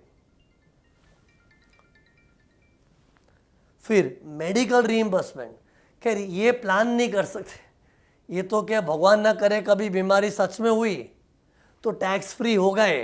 जैसे कोई भगवान ना करे हॉस्पिटलाइज वगैरह हो गया तो कंपनी वालों ने उसका बिल भर दिया, तो एक्चुअली आपको इनकम की खुशी नहीं मिल रही है, लेकिन आपका हॉस्पिटलाइजेशन बिल अगर कंपनी भर रही है it's a benefit for you. वो बेनिफिट भी टैक्सेबल हो सकता है, लेकिन वो माफ़ है प्रोवाइडेड सरकारी अस्पताल में इलाज होगा तो, वहाँ हम लोग जाते नहीं हैं। या फिर रिकग्नाइज हॉस्पिटल भी है, और इनकम टैक्स वाले क्या है एक लंबी लिस्ट मेंटेन करते हैं हॉस्पिटल्स की, उस लिस्ट ऑफ हॉस्पिटल में इलाज होना चाहिए। बहुत लंबी चौड़ी लिस्ट है, गूगल में सर्च करके देखो मिल जाएगा। मीन्स या तो सरकारी हॉस्पिटल में इलाज हो, ये एग्जेम्पशन की शर्त है। हाँ? कोई बोले नहीं मैं अपने लोकल डॉक्टर से इलाज कर रहा हूँ तो टैक्सेबल, कंपनी ने इलाज का जो पैसा दिया ना उसको इनकम में लेके टैक्स भरना पड़ता है। एग्जाम चाहिए तो कंडीशन क्या है, गवर्नमेंट हॉस्पिटल में इलाज होना चाहिए या फिर रिकग्नाइज्ड हॉस्पिटल, जो मैंने बोला लंबी लिस्ट है, गवर्नमेंट इनकम टैक्स वालों ने लिस्ट बना के रखी है, उधर अच्छे अच्छे हॉस्पिटल्स इंक्लूडेड है। फिर या तो एम्प्लॉयर की खुद की हॉस्पिटल हो, जैसे SBI फैक्टर को हॉस्पिटल मेंटेन नहीं कर रहा है, लेकिन अगर वो लोग खुद हॉस्पिटल मेंटेन कर रहे हैं वहाँ इलाज हो गया तो टैक्स फ्री। इसको ऐसे है ग्रे हॉस्पिटल में इलाज होना, ग्रे मतलब गवर्नमेंट रिकग्नाइज्ड और एम्प्लॉयज हॉस्पिटल। लेकिन इसके अलावा अगर तुम ऐसे कहीं पर भी इलाज करवा के आ गए, कंपनी ने उसके लिए पैसा दिया तो वो इनकम में काउंट होगा, उस पर भी टैक्स लगता है। Yes, whether it is directly paid or it is through reimbursement doesn't matter. Law is same. If you want to be tax free तो ये जगह इलाज होना चाहिए। तो भगवान ना करे कभी ऐसा ट्रीटमेंट का नौबत आ गया and company is ready to pay, it is better to take the treatment in these hospitals. But you know ये थोड़ा आज की तारीख में थोड़ा रेलेवेंट कम है। क्यों? क्योंकि कंपनी वाले मेडिक्लेम इंश्योरेंस ही निकाल देते हैं, और मेडिक्लेम इंश्योरेंस निकाला तो हमेशा टैक्स फ्री है। फिर कराओ ना कोई लोकल अस्पताल में इलाज कराओ। अगर मेडिक्लेम इंश्योरेंस है ना तो टेंशन ही नहीं है, then there is no such condition. ये कब होगा? जब कंपनी ने मेडिक्लेम नहीं निकाला है, कंपनी ने बोला मौके पे तेरी मदद कर देंगे बस, तब ऐसा होगा। फिर मौके पे मदद होगी तो सोच समझ के हॉस्पिटल में भर्ती हो कि ये हॉस्पिटलों में इलाज होगा तो ही माफ़ होगा, नहीं तो मौके पे जो मदद मिली वो टैक्सेबल भी हो जाएगा। बट आज की तारीख में मोस्ट ऑफ द कंपनी में मेडिक्लेम इंश्योरेंस का सिस्टम है तो टेंशन नहीं है। एनीवेज ये टैक्स प्लानिंग के अंदर इसका कुछ इतना रोल नहीं है, क्योंकि ठीक है ये तो क्या है, बीमार हो गए तो क्या, ये सब टैक्स प्लानिंग के मैटर में आ जाता है। मोबाइल बिल रीइंबर्समेंट बताया, इसके पहले जो बताया था ये फ्री मील्स हो गया, मील वाउचर, गिफ्ट बता दिया ये। फिर अभी तक तो मैं जो चर्चा कर रहा था वो टैक्स से माफ हो रहा था, लेकिन अब मैं ऐसे दो परक्यूजिट बताऊंगा ना जिसके बाद अपना सेशन खत्म ही हो रहा है, ब्रेक आ जाएगा, break, then we will have one break and then TDS चालू करेंगे। अब दो ऐसी चीज बता रहा हूँ, टैक्स से माफ नहीं है, टैक्सेबल है, लेकिन उसका नॉलेज होना चाहिए। अभी तक जो चर्चा हो रही थी ऐसा टैक्स से माफ ही था। ये देखो एक गिनो, दो, इसके पहले ये सब टैक्स से माफ हो रहा था सब, लेकिन now I will discuss something which is taxable. Company की तरफ से गाड़ी और घर मिलता है, उसका क्या ट्रीटमेंट है? हाँ, तुम लोग को लग रहा है हम लोग को तो कंपनी दे ही नहीं रही है, तो ठीक है, अगर दे देंगे कभी ना कभी मिलेगा, अपना भी तो प्रमोशन होगा ना यार। तो जब प्रमोशन होगा तो गाड़ी और घर मिलना मतलब वो टैक्स से माफ नहीं, वो टैक्सेबल है, बिकॉज इट्स अ बिग मजा सब्जेक्ट टू सजा। सजा मतलब टैक्सेबल। तो सी, गाड़ी अगर फुल प्राइवेट यूज के लिए मिला है, जैसे मैंने तुमको बोला चलो आपको अभी से कंपनी की तरफ से गाड़ी मिली, होंडा सिटी दे दी, इसको अपनी गाड़ी समझ के यूज करो, मतलब ये खाली रखने को नहीं दी है, यूज कर, और जॉब छोड़ के जाएगी तो गाड़ी वापस दे देना। तो उसको गाड़ी दिया तो वो भी इनकम में काउंट होगा। कितना काउंट होगा ना में? गाड़ी का जो कॉस्ट है उसका 10%, क्योंकि ऐसा पूरे साल का 10% पर एनम डेप्रिसिएशन पकड़ते हैं। क्योंकि गवर्नमेंट क्या मान रही है कि बॉस की गाड़ी यूज कर रही है, मतलब गाड़ी की घिसाई कर रही है, घिस घिस के इसको तो मजा आ रहा है और उसके मजा पे उसको सजा। और गाड़ी कितनी घिसती है? 10% से। ऐसा इनकम टैक्स वालों को मानना है। ये देखो 10% per annum of the cost. तो मान लो मैंने किसी को इनोवा दे दी, इनोवा की कॉस्टिंग अगर कोई 30 लाख पकड़ लिया अंदाज से, तो 30 लाख का 10% कितना हो गया? 3 लाख। ये तुम्हारी इनकम में काउंट होगा, और इनकम में काउंट होगा मतलब उस पर टैक्स लगेगा। टैक्स वो से लगता है स्लैब रेट से, स्लैब रेट बताया था ना, लेकिन वो इनकम में कितना काउंट होगा? 10%। सी, कितने लोग को क्या लगता है इतना टैक्स बढ़े? ये टैक्स नहीं बढ़ना, इतना इनकम में गिना जाएगा, और इनकम तो सब जुड़ने के बाद टैक्स लगता है अकॉर्डिंग टू द स्लैब्स। तो 10% again for the next year वो हमेशा फिक्स रहेगा, 10% ऑफ द कॉस्ट।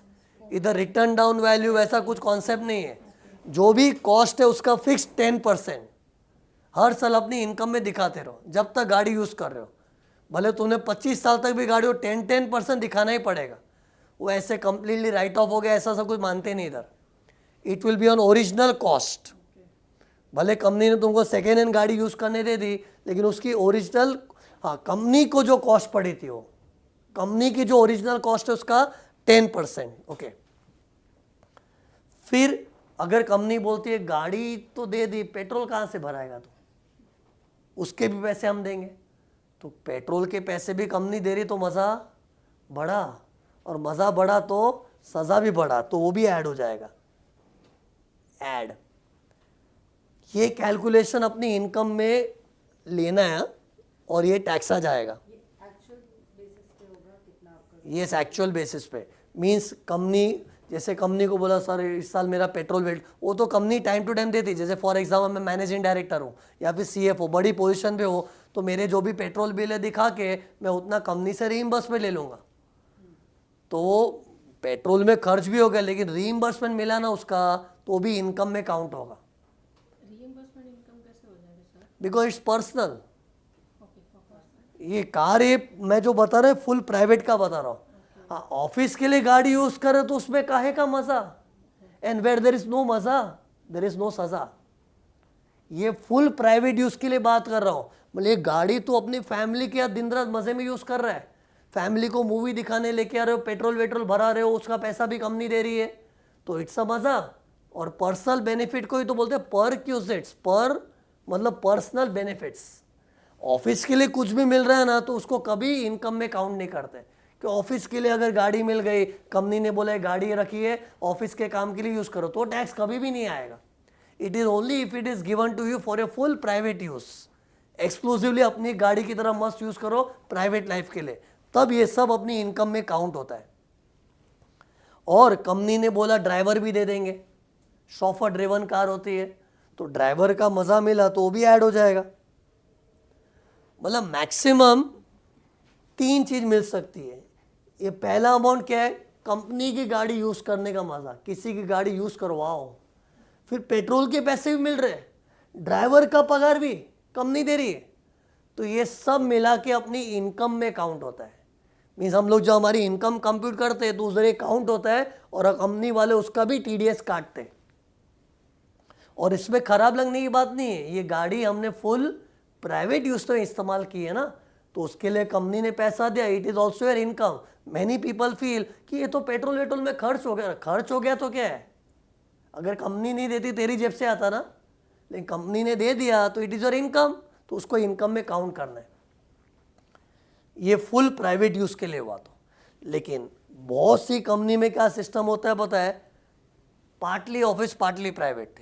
जैसे मैंने इस एम्प्लॉय को बोला मैं तुमको ये टोयोटा की गाड़ी दे रहा हूँ, आप यूज़ करो, आपको घरेलू कामकाज भी यूज़ करना है, ऑफिस के लिए भी यूज़ करना है, मिक्स्ड यूज़ है।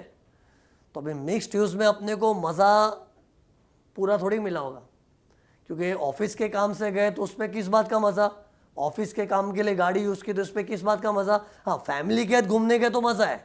तो एक्चुअली ये पार्टली टैक्सेबल होना चाहिए। Do you agree with this?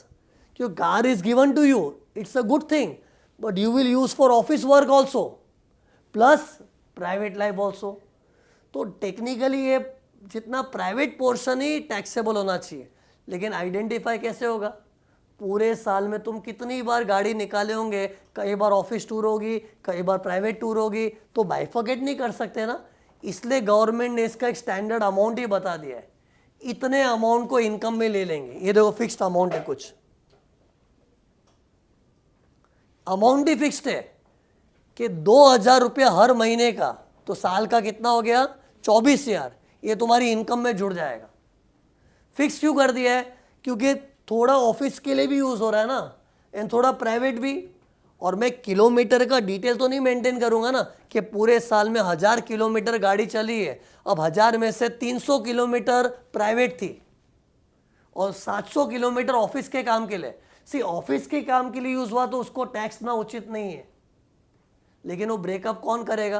कि हम लोग गाड़ी, अब एक बार मैं गाड़ी में आया तो मेरे को क्या मालूम कितना किलोमीटर, कौन ध्यान देता है? इससे गवर्नमेंट को पता है practically how much is private and how much is official use. It's not practically possible to decide, इसलिए एक फिक्स्ड अमाउंट आपकी इनकम में शामिल कर देंगे।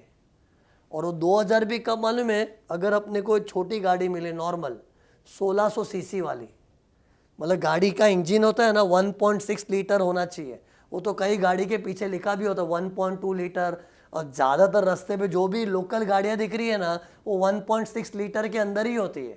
लेकिन अगर बड़ी गाड़ी जैसे इनोवा वगैरह है वो तो 2.8 लीटर 2.4 लीटर की भी होती है, तो बड़ी इंजन होती है तो अमाउंट भी बड़ा होता है। लेकिन ये अमाउंट कब पता है? जब एम्प्लॉयर ने गाड़ी दी है, पेट्रोल खुद की जेब से आ रहा है, तो इसमें मजा क्या था? गाड़ी तो दी ना, पेट्रोल खुद की जेब से आ रहा है, लेकिन गाड़ी तो मिली ना, तो इसलिए अपने को ये अमाउंट को इनकम में दिखाना है। लेकिन गाड़ी के साथ पेट्रोल वेट्रोल भी कंपनी भरा के दे रही है, वाह, तो मज़ा बढ़ गया, तो टैक्स भी बढ़ेगा। मतलब ये क्या है? फिक्स्ड अमाउंट से ये अपने इनकम कैलकुलेशन में डाल देते हैं लोग, और इतना डाला तो टीडीएस के अंदर भी काउंट हो गए। तो ये अमाउंट्स याद रखने। और इधर लॉजिकल अमाउंट है, पेट्रोल वेट्रोल एम्प्लॉय भरेगा तो मज़ा कम आ रहा है, और पेट्रोल भी एम्प्लॉयर भरेगा तो मज़ा ज़्यादा, तो सज़ा भी ज़्यादा। और ये भी हाल ही में चेंज हुआ है। मैं जो बता रहा हूँ एकदम लेटेस्ट लॉ बता रहा हूँ। मेरे को बुलाया है क्यों इधर? लेटेस्ट लॉ बताने के लिए। पहले क्या था पता है? इधर पहले थोड़ा अच्छा रूल था, 600 रुपया पर मंथ 900 रुपया पर मंथ ही दिखाना पड़ता था। अरे इधर ये इतने अमाउंट को इनकम में लेके टैक्स आ जाएगा, ये टैक्सेबल होने वाला है। तो पहले छोटी अमाउंट लेते थे, लेकिन गवर्नमेंट ने अभी थोड़े अमाउंट्स भी बढ़ा दिए। मतलब ये जो 2 और 3,000 था ना, ये पहले 600-900 था, और ये 5,000 और 7,000 है ना, वो पहले 1,800 और 2,400 था। बड़े नहीं, पुराने अमाउंट को गोली मारो, अपने को नया अमाउंट याद रखना है। और ये सब भी कब? अगर कंपनी ने आपको गाड़ी प्रोवाइड की है which is partly for office work and partly for private work. और कैन यू सी, इधर मैंने तारे बनाए हुए, ये तारे ज़मीन पे है, मतलब नीचे कुछ लिखा है कि अगर कंपनी ने ड्राइवर की भी व्यवस्था कर दी ना, तो ये सब अमाउंट में 3,000 जोड़ो। लॉजिकल है, मज़ा बढ़ेगा तो सज़ा भी बढ़ेगा, टैक्सेबिलिटी भी बढ़ेगी। कितने से ऐड करना? 3,000। ये दो नीचे लिखा है, increase above amounts by 3,000 per month if company has also provided driver. तो मतलब ये सब तो लेना ही है, उसमें प्लस 3,000 और जुड़ जाएगा, और ये जुड़ा हुआ अमाउंट हमारी इनकम में ऐड हो जाएगा, और उस पर भी टैक्स भरना पड़ता है। एनीवे से थोड़ा कम इंटरेस्ट आता है क्योंकि गाड़ी वाड़ी कंपनी मतलब थोड़े अच्छी पोजीशन में आने के बाद ही ये सब मिलता है। और फुल प्राइवेट है तो ये कैलकुलेशन है, पार्टली हुआ तो ऐसा है। इसका डिस्कशन क्यों कर रहा हूँ पता है, क्योंकि क्या ये बहुत फेमस परक्यूसेट है, कंपनी की तरह से गाड़ी मिलना, तो इसकी जानकारी होना ज़रूरी है। फिर कंपनी की तरह से घर मिलता है, ये तो क्या है बहुत वहाँ नॉर्मल एम्प्लॉय लोग को भी मिल जाता है। जैसे फॉर एग्जांपल कोई हैदराबाद से किसी को इधर मुंबई में डेप्यूट कर दिया एसबीआई वालों ने, अब उसको इधर ला के रखा है तो उसको भी रुकाएंगे कहाँ, तो उसको कंपनी ने अकोमोडेशन प्रोवाइड कर दिया है। तो that is possible for a normal employee also many times. हाँ चलो car is possible for VIP employee, but house accommodation तो कई बार नॉर्मल एम्प्लॉय को भी कंपनी प्रोवाइड कर देती है। लेकिन हाउस का मज़ा इज़ अ बड़ा मज़ा, this will be subject to सज़ा, मतलब ये टैक्सेबल है। अब मतलब ये भी अपनी इनकम में काउंट होगा, कैसे? ये तो कंपनी ने घर दिया है। जैसे कंपनी मुझे महीने की 10,000 पगार देती है तो वो तो 10,000 तो रुपया ही है, वो तो मेरी इनकम पता ही है, लेकिन घर भी दे दिया तो उसको इनकम में कैसे लेंगे? तो वो तुम्हारी सैलरी का 10% फिक्स्ड रूल है। टैक्सेबल वैल्यूज तुम्हारी सैलरी का 10%। जैसे मान लो तुम्हारी सैलरी है कुछ 5 लाख पूरे साल की, 5 लाख है तो उसमें 10% के 50,000, तो 50,000 घर के बेनिफिट का ले लेंगे। मतलब हमारी इनकम में 5 लाख तो डलेगा ही, 50,000 एक्स्ट्रा आ गया, किस बात का? घर मिला ना, घर सबके नसीब में नहीं होता, तो वो कंपनी ने फोकट में घर दे दिया, वाह। तो 50,000 इनकम में जोड़, और ये भी अच्छा है। और 10% का लॉजिक क्या मालूम है कि आज अगर तुझे कंपनी घर नहीं देती तो अपनी पगार का 10% भाड़े में डालता ना, बच गया ना। और जो तेरी बचत है वही तेरा बेनिफिट है, और जो बेनिफिट उस पर टैक्स पर, लॉजिक बता रहा हूँ, 10% का लॉजिक वही है ना। इन सच्ची बात है, आज अगर मुझे कंपनी घर नहीं देती, मुझे खुद का घर ढूंढना पड़ता, तो मैं अपनी सिचुएशन देख के, अपनी लोग अपना घर कैसा लेते हैं अपनी औकात के हिसाब से, तो अगर मेरी सैलरी कम है तो मेरी औकात थोड़ी कम है, बड़ी सैलरी तो औकात ज़्यादा है, तो अपनी पगार का 10% तो भाड़े में तुम डालते हैं ना, ये 10%, तो आपका अगर बच रहा है, कंपनी घर दे रही है तो आपकी इनकम मानी जाएगी, तो उसको भी शामिल करो 10%। और कंपनी ने अपने को फर्नीचर वाला घर दिया तो और भी अच्छा है। कभी कभी कोरा घर मिल जाए, 4 दीवार छत मिलती है, फर्नीचर हम ला के रखते हैं तो 10% ही आएगा। लेकिन फर्निश घर दिया तो घर के अंदर जो फर्नीचर है, टीवी, फ्रिज, वॉशिंग मशीन, वो सब का भी 10% ऐड हो जाएगा। एक और 10% नहीं, 20 कैसे गिन रहे हो? ये सैलरी का 10% है भाई। सैलरी में सर कौन सा कंपोनेंट है? हाँ, ये सैलरी में ऑलमोस्ट सब, सारा बेसिक सैलरी, अलाउंस, जो भी मॉनेटरी सैलरी है, जो भी कैश सैलरी मिल रही है ना मॉनेटरी फॉर्म में, सब कुछ, कंपनी ने बोनस भी दे दिया, सब कुछ आ जाएगा। जो भी पूरे साल में मॉनेटरी सैलरी मिला है वो, नहीं, monetary salary excluding perks, cost to company के हिसाब से नहीं है इधर। जो मॉनेटरी है एक्चुअली, सी इसका लॉ में देखो ऐसा फॉर्मूला दिया है, ये तो क्या डिटेल मैं पता उतना रजिस्टर नहीं कर पाऊँ, लेकिन बात छेड़ी तो बताता हूँ। Basic salary, dearness allowance, other allowances, bonus, commission and monetary incomes, ये सब मिला के 10% आता है। Basic, DA, other allowances, bonus, commission and other monetary incomes, ये सब मतलब प्रैक्टिकली मॉनेटरी फॉर्म में जो भी मिला सब लेना है, उसका 10%। परक्यूजिट्स नहीं, जैसे कंपनी ने मील वाउचर दिया कि वो सब नहीं, जो कैश सैलरी है ना उसका 10%। और जो दूसरा 10% है वो तो फर्नीचर की कॉस्ट का, घर में जो टीवी लगा के दिया, वॉशिंग मशीन दिया है, एयर कंडीशन दिया है, वो जो भी घर के अप्लायंसेस है वो सब की कॉस्ट का 10%। ये हमारी इनकम में जुड़ेगा, और इनकम में जुड़ गया तो इनकम बढ़ेगी तो टैक्स भी बढ़ेगा। लेकिन सी कई बार कंपनी वाले क्या बोलते हैं, तेरे को घर दे दिया भाई, फर्नीचर होने जो सब है, टोटल फ्री तो नहीं मिलेगा, हम तेरे से महीने का 5-5 हज़ार लेंगे। तो सुनते ही खुशी कम हो गई, तो टैक्स भी कम। ये देखो, less rent charge by employer, मतलब कोई कोई कंपनी क्या नॉमिनल अमाउंट चार्ज करती है, जैसे तुमको एक आलीशान घर तो दिया, टीवी, फ्रिज, वॉशिंग मशीन सबके साथ, लेकिन कंपनी को भी लग रहा है इतना फोकट में क्यों देंगे यार, थोड़ा बहुत तो लेंगे इससे। तो एक नॉमिनल चार्ज कंपनी करती है, तो कंपनी ने थोड़ा बहुत भी नॉमिनल चार्ज किया तो अपना बेनिफिट कम हो गया, तो वो लेस कर दिया, less rent charge by employer. मतलब this is the way house वाला परक्यूजिट इज वैल्यूड। तो कल को कंपनी घर देगी तो ये कैलकुलेशन से होगा, और ये भी अच्छा रूल है। मार्केट में तो वो घर का ज़बरदस्त भाड़ा चल रहा होगा, अपनी तो ज़बरदस्त, जैसे मैं अपने अंकल का एग्जांपल बता रहा हूँ। My uncle he was now he has retired, he was in Bangalore. वो मतलब कौन सी पंजाब नेशनल बैंक में एकदम टॉप मोस्ट पोजीशन में थे, जनरल मैनेजर। उनको एक बहुत बड़ा बंगला मिल गया था, और बंगले का रेंट तो ज़बरदस्त होगा, लेकिन इनकम में कितना शामिल होगा, हमारी पगार का 10%। कितने लोग को मैंने देखा, मतलब बड़े 3 BHK 4 BH का भी घर मिल जाता है, 4 BHK का घर, उसका रेंटल तो मार्केट में जोरदार है, लेकिन इनकम में क्या काउंट होगा, तुम्हारी सैलरी का 10%। और अपनी सैलरी इतनी नहीं होगी कि जितना मार्केट में रेंट वेंट चल रहा है। तो मतलब this is a good rule, positive rule for people. तो ये हाउस अकोमोडेशन हो गया। तो बस मैंने सैलरी के सारे पॉइंट डिस्कस कर दिए, इनकम फ्रॉम सैलरी। अब मैं एक थोड़ा फास्ट रिकैप कर रहा हूँ, फिर ब्रेक ले लेते हैं। वो ओल्ड रिजिम न्यू रिजिम, इसमें थोड़ा रिपीटिशन ही है, लेकिन क्या ये लोगों के दिमाग में 24 घंटा घूमते रहता है। जैसे मार्च आ गया, मार्च क्या थ्रू आउट द ईयर चलते रहता है कि ओल्ड रिजिम न्यू रिजिम क्या है, तो उसका फुल क्लैरिटी के लिए थोड़ा रिपीटिशन हो जाएगा ये। तो सी, पहले ओल्ड रिजिम न्यू रिजिम के लिए एक सेक्शन क्या था, 115 BSc, ये दिख रहा है।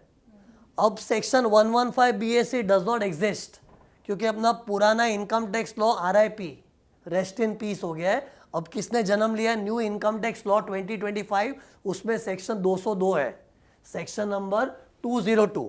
अब I am discussing only those thing which are relevant for you people. Salaries में ये रिपीट हो रहा है, मैंने क्या बताया था, अलाउंसेस के एग्जेम्पशन ओल्ड रिजिम में मिलते हैं, लेकिन न्यू रिजिम में खाली कुछ कुछ चीज़ ही मिलता है। मैंने बताया था TCDC, क्या क्या था, ट्रैवलिंग, कन्वेंस, डेली मतलब आउट स्टेशन जाएंगे तो होटल के खर्चे का, और कम्यूटेशन अलाउंस हैंडीकैप लोग का जो था, ये न्यू रिजिम में मिलता है। बाकी न्यू रिजिम में कोई भी अलाउंस माफ नहीं हो, जो चिल्ड्रन का बताया था ना वो सब। लेकिन ओल्ड रिजिम में तो जो कुछ भी मैंने डिस्कस किया था, ये माफ है वो सब माफ है, लेकिन न्यू रिजिम में खाली 4 ही अलाउंस माफ है। फिर अगला, लीव ट्रैवल कंसेशन, फैमिली के साथ हम लोग पर्सनल हॉलीडेज मनाने आते हैं तो वो ओल्ड रिजिम वालों को एग्जाम मिलता है, न्यू रिजिम में नहीं है। मतलब न्यू रिजिम में तो क्या है, फैमिली के साथ घूमने फिरने का जो पैसा मिला ना, भले खर्च भी हो गया होगा तो भी इनकम में लेके टैक्स भरो। न्यू रिजिम में उसका एग्जेम्पशन नहीं है लीव ट्रैवल का। फिर स्टैंडर्ड डिडक्शन ओल्ड रिजिम में 50 है, न्यू में 75, ये तो सबको पता ही होता है practically. Profession tax old regime में डिडक्ट करने मिलता, न्यू में नहीं, लेकिन प्रोफेशन टैक्स साल का कुछ 2500 जितना होता है, ओके, तो उसमें क्या है, न्यू रिजिम में डिडक्शन नहीं मिला, इतना अफसोस नहीं है। तो ये ऑलमोस्ट सब रिकैप ही हुआ है। श्रुति 4220 चे चेक डिटेल्स आहे तर शिकायला पाठवलं।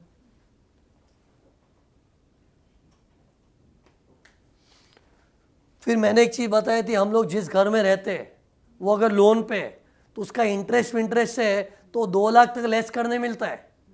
तो 2 लाख तक लेस करने मिलता है, अपना ओवरऑल इनकम कम हो जाता है ना, बट वो भी ओल्ड रिजिम में, न्यू रिजिम में नहीं है। तो ये पॉइंट क्यों माइंड में रखना, अगर किसी के सिर पे भी हाउसिंग लोन है तो ओल्ड न्यू का डिसीजन लेते टाइम सोचना, क्योंकि न्यू में गए तो हाउसिंग लोन का जो कर्जा है उसका ब्याज का डिडक्शन नहीं मिलेगा, ओल्ड में गए तो मिलेगा, तो उनको तो खास सोचना ही चाहिए।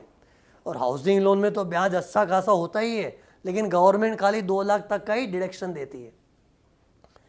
फिर चैप्टर 8 क्या है, यही जो हम लोग इन्वेस्टमेंट्स करते हैं, PPF पे डाल दिया, लाइफ इंश्योरेंस भर दिया, मेडिक्लेम भर दिया, उससे अपना टैक्स बचाने के लिए हर कोई करता है। वो ATC में लिमिट क्या थी, 1,50,000, वो अभी भी है। और एक्स्ट्रा 50,000 का डिडक्शन चाहिए तो NPS का खाता खोलो, नेशनल पेंशन स्कीम में पैसा डाला तो एक्स्ट्रा 50,000 मिलेगा। तो वो सब ओल्ड रिजीम में मिलेगा, न्यू रिजीम में उसका दुकान बंद है। एक समय इधर ओपन नहीं किया, ओल्ड रिजीम में है बट न्यू रिजीम में नहीं है। ये चैप्टर 8 हो गया, जो पहले चैप्टर 6 से था, अपना इन्वेस्टमेंट करके जो बेनिफिट्स मिल रहा है। So 50,000 in NPS paid by the employer is exempt, huh? No see NPS में भी ऐसा है, अगर एनपीएस में तुम खुद डालते हो तो 50,000 लेस करने मिलता है, ओवर एंड अबाउ अपना 1.5 लाख का लिमिट 50,000 एडिशनल मिलता है। ओल्ड रिजीम है, रिपीट ओल्ड रिजीम में। लेकिन अगर तुम्हारे एनपीएस पे तुम्हारी कंपनी वाले जमा कर रहे हैं तो वो उसका बेनिफिट ओल्ड न्यू दोनों में मिलता है। लेकिन उसका कुछ खास बेनिफिट नहीं है कि कंपनी वाले एनपीएस पे डालेंगे तो पहले उसको इनकम में शामिल भी करते फिर लेस भी करते। मतलब जैसे आज एसबीआई फैक्टर ने बोला चलो हम आपके एनपीएस में हम लोग हमारे तरफ से डालेंगे, तो अच्छा है, डाल रहे तो उसको इनकम में भी लेना पड़ता है, फिर वो लेस भी हो जाता है। और ओल्ड न्यू दोनों में कॉमन है। बट ये employer contributing to your NPS, तुम खुद कॉन्ट्रीब्यूटिंग अपनी जेब से ही, तो उसका ओल्ड रिजीम में 50 तरह का डिडक्शन मिलेगा, न्यू में नहीं मिलेगा। एनपीएस थोड़ा पॉपुलर इसलिए है क्योंकि अपने को ओवरऑल अपना 1,50,000 का इन्वेस्टमेंट्स करके जो डिडक्शन मिलता है उसके ओवर एंड अब एक्स्ट्रा 50,000 मिलता है, but that is for your own personal investment in NPS. If company putting तो वो इनकम में भी जाएगा फिर लेस भी हो जाएगा। आपके यहाँ पे एम्प्लॉयर कंट्रीब्यूट करे एनपीएस में, तो कर रहे तो वो ठीक है, वो इनकम में भी आएगा फिर डिडक्शन में भी लेने मिलेगा। डिडक्शन में यस, उसमें भी लिमिट है 14%, 14% of A basic and DA. Means company आपके लिए जो जमा करेगी पहले इनकम में पूरा शामिल होगा, लेकिन डिडक्ट करते time 14% of basic plus DA. But ये न्यू रिजीम में भी अवेलेबल है। बाकी हम लोग जो पर्सनल इन्वेस्टमेंट्स करके जुगाड़ करके करते हैं ना, वो ओल्ड रिजीम में मिलेगा, न्यू रिजीम में नहीं है। सो ये था। फिर ये भी मैंने पहले बार, ओल्ड रिजीम के स्लैब रेट 2.5 लाख के हिसाब से चलते हैं और न्यू रिजीम के स्लैब रेट 4-4 लाख का स्लैब से, which is very easy to remember. सब 4-4 लाख का गैप है, 5-5% रेट बढ़ रही है। फिर रिबेट क्या था याद करो, रिकैप है। ओल्ड रिजीम में 12,500 यदि इनकम 5 लाख से कम है तो, और न्यू रिजीम में 60,000 का रिबेट है। लेकिन ये कहाँ लेस होता है मालूम है ना, पहले ही नहीं, बट ये पहले अपने को ये निकालना पड़ता है, इसमें से लेस होता है। सी कितने लोगों ने सुना हाँ कुछ माइनस होता है, लेकिन कहाँ होता है, पहले ये टैक्स कैलकुलेट करो, अपना टैक्स निकलता है उसमें से लेस होगा। और ओल्ड रिजीम में 12,500, न्यू में 60,000, provided your income is up to 12 lakhs। Actually तुम लोग यहाँ पे 12 lakhs तक कैलकुलेट करोगे ना, 60,000 ही आएगा। तो मतलब इसलिए तो लोग बात करते हैं 12 लाख तक टैक्स ही नहीं आता, 12 लाख तक टैक्स नहीं आता। ऐसे टेक्निकली 12 लाख तक तो टैक्स आता ही है ना। देखो यहाँ पे 5%, 10% है, लेकिन वो रिबेट के फॉर्म में लेस हो जाता है, इसलिए बोलते हैं 12 लाख तक टैक्स फ्री इनकम है। लोग तो 12,75,000 भी बोलते हैं, 75,000 स्टैंडर्ड डिडक्शन का है। तो कैजुअली लेमैन तो ऐसे ही बात करता है कि 12,75,000 तक तब मैं कमाऊँ ना तो टैक्स आएगा ही नहीं। वो कैसे हुआ, क्यों 12,75,000 में 75,000 का स्टैंडर्ड डिडक्शन, और 12 लाख पे एक बारी तो टैक्स आ ही जाएगा 5-10%, लेकिन रीबेट के फॉर्म में लेस हो जाएगा तो टैक्स जीरो हो गया एक तरह से। फिर सरचार्ज मैंने क्या बताया था, ये तो अमीरों के लिए, 50 लाख के ऊपर कमाए तो 10%, 1 करोड़ के ऊपर गया तो 15%, 2 करोड़ के ऊपर कमाए तो 25%, 5 करोड़ के ऊपर है तो 37%। लेकिन न्यू रिजिम में रहम क्या किया है, 37% वाला नहीं है। और ये अमाउंट किस पे कैलकुलेट करते हैं, पहले अपने को ये टैक्स कैलकुलेट करना है, उसका सर्टन परसेंटेज अपना टैक्स बढ़ जाएगा। और फिर हेल्थ एंड एजुकेशन सेस 4% है, वो तो जो भी फाइनल लायबिलिटी उसका 4% एक्स्ट्रा बढ़ना ही पड़ता है हेल्थ एंड एजुकेशन सेस का।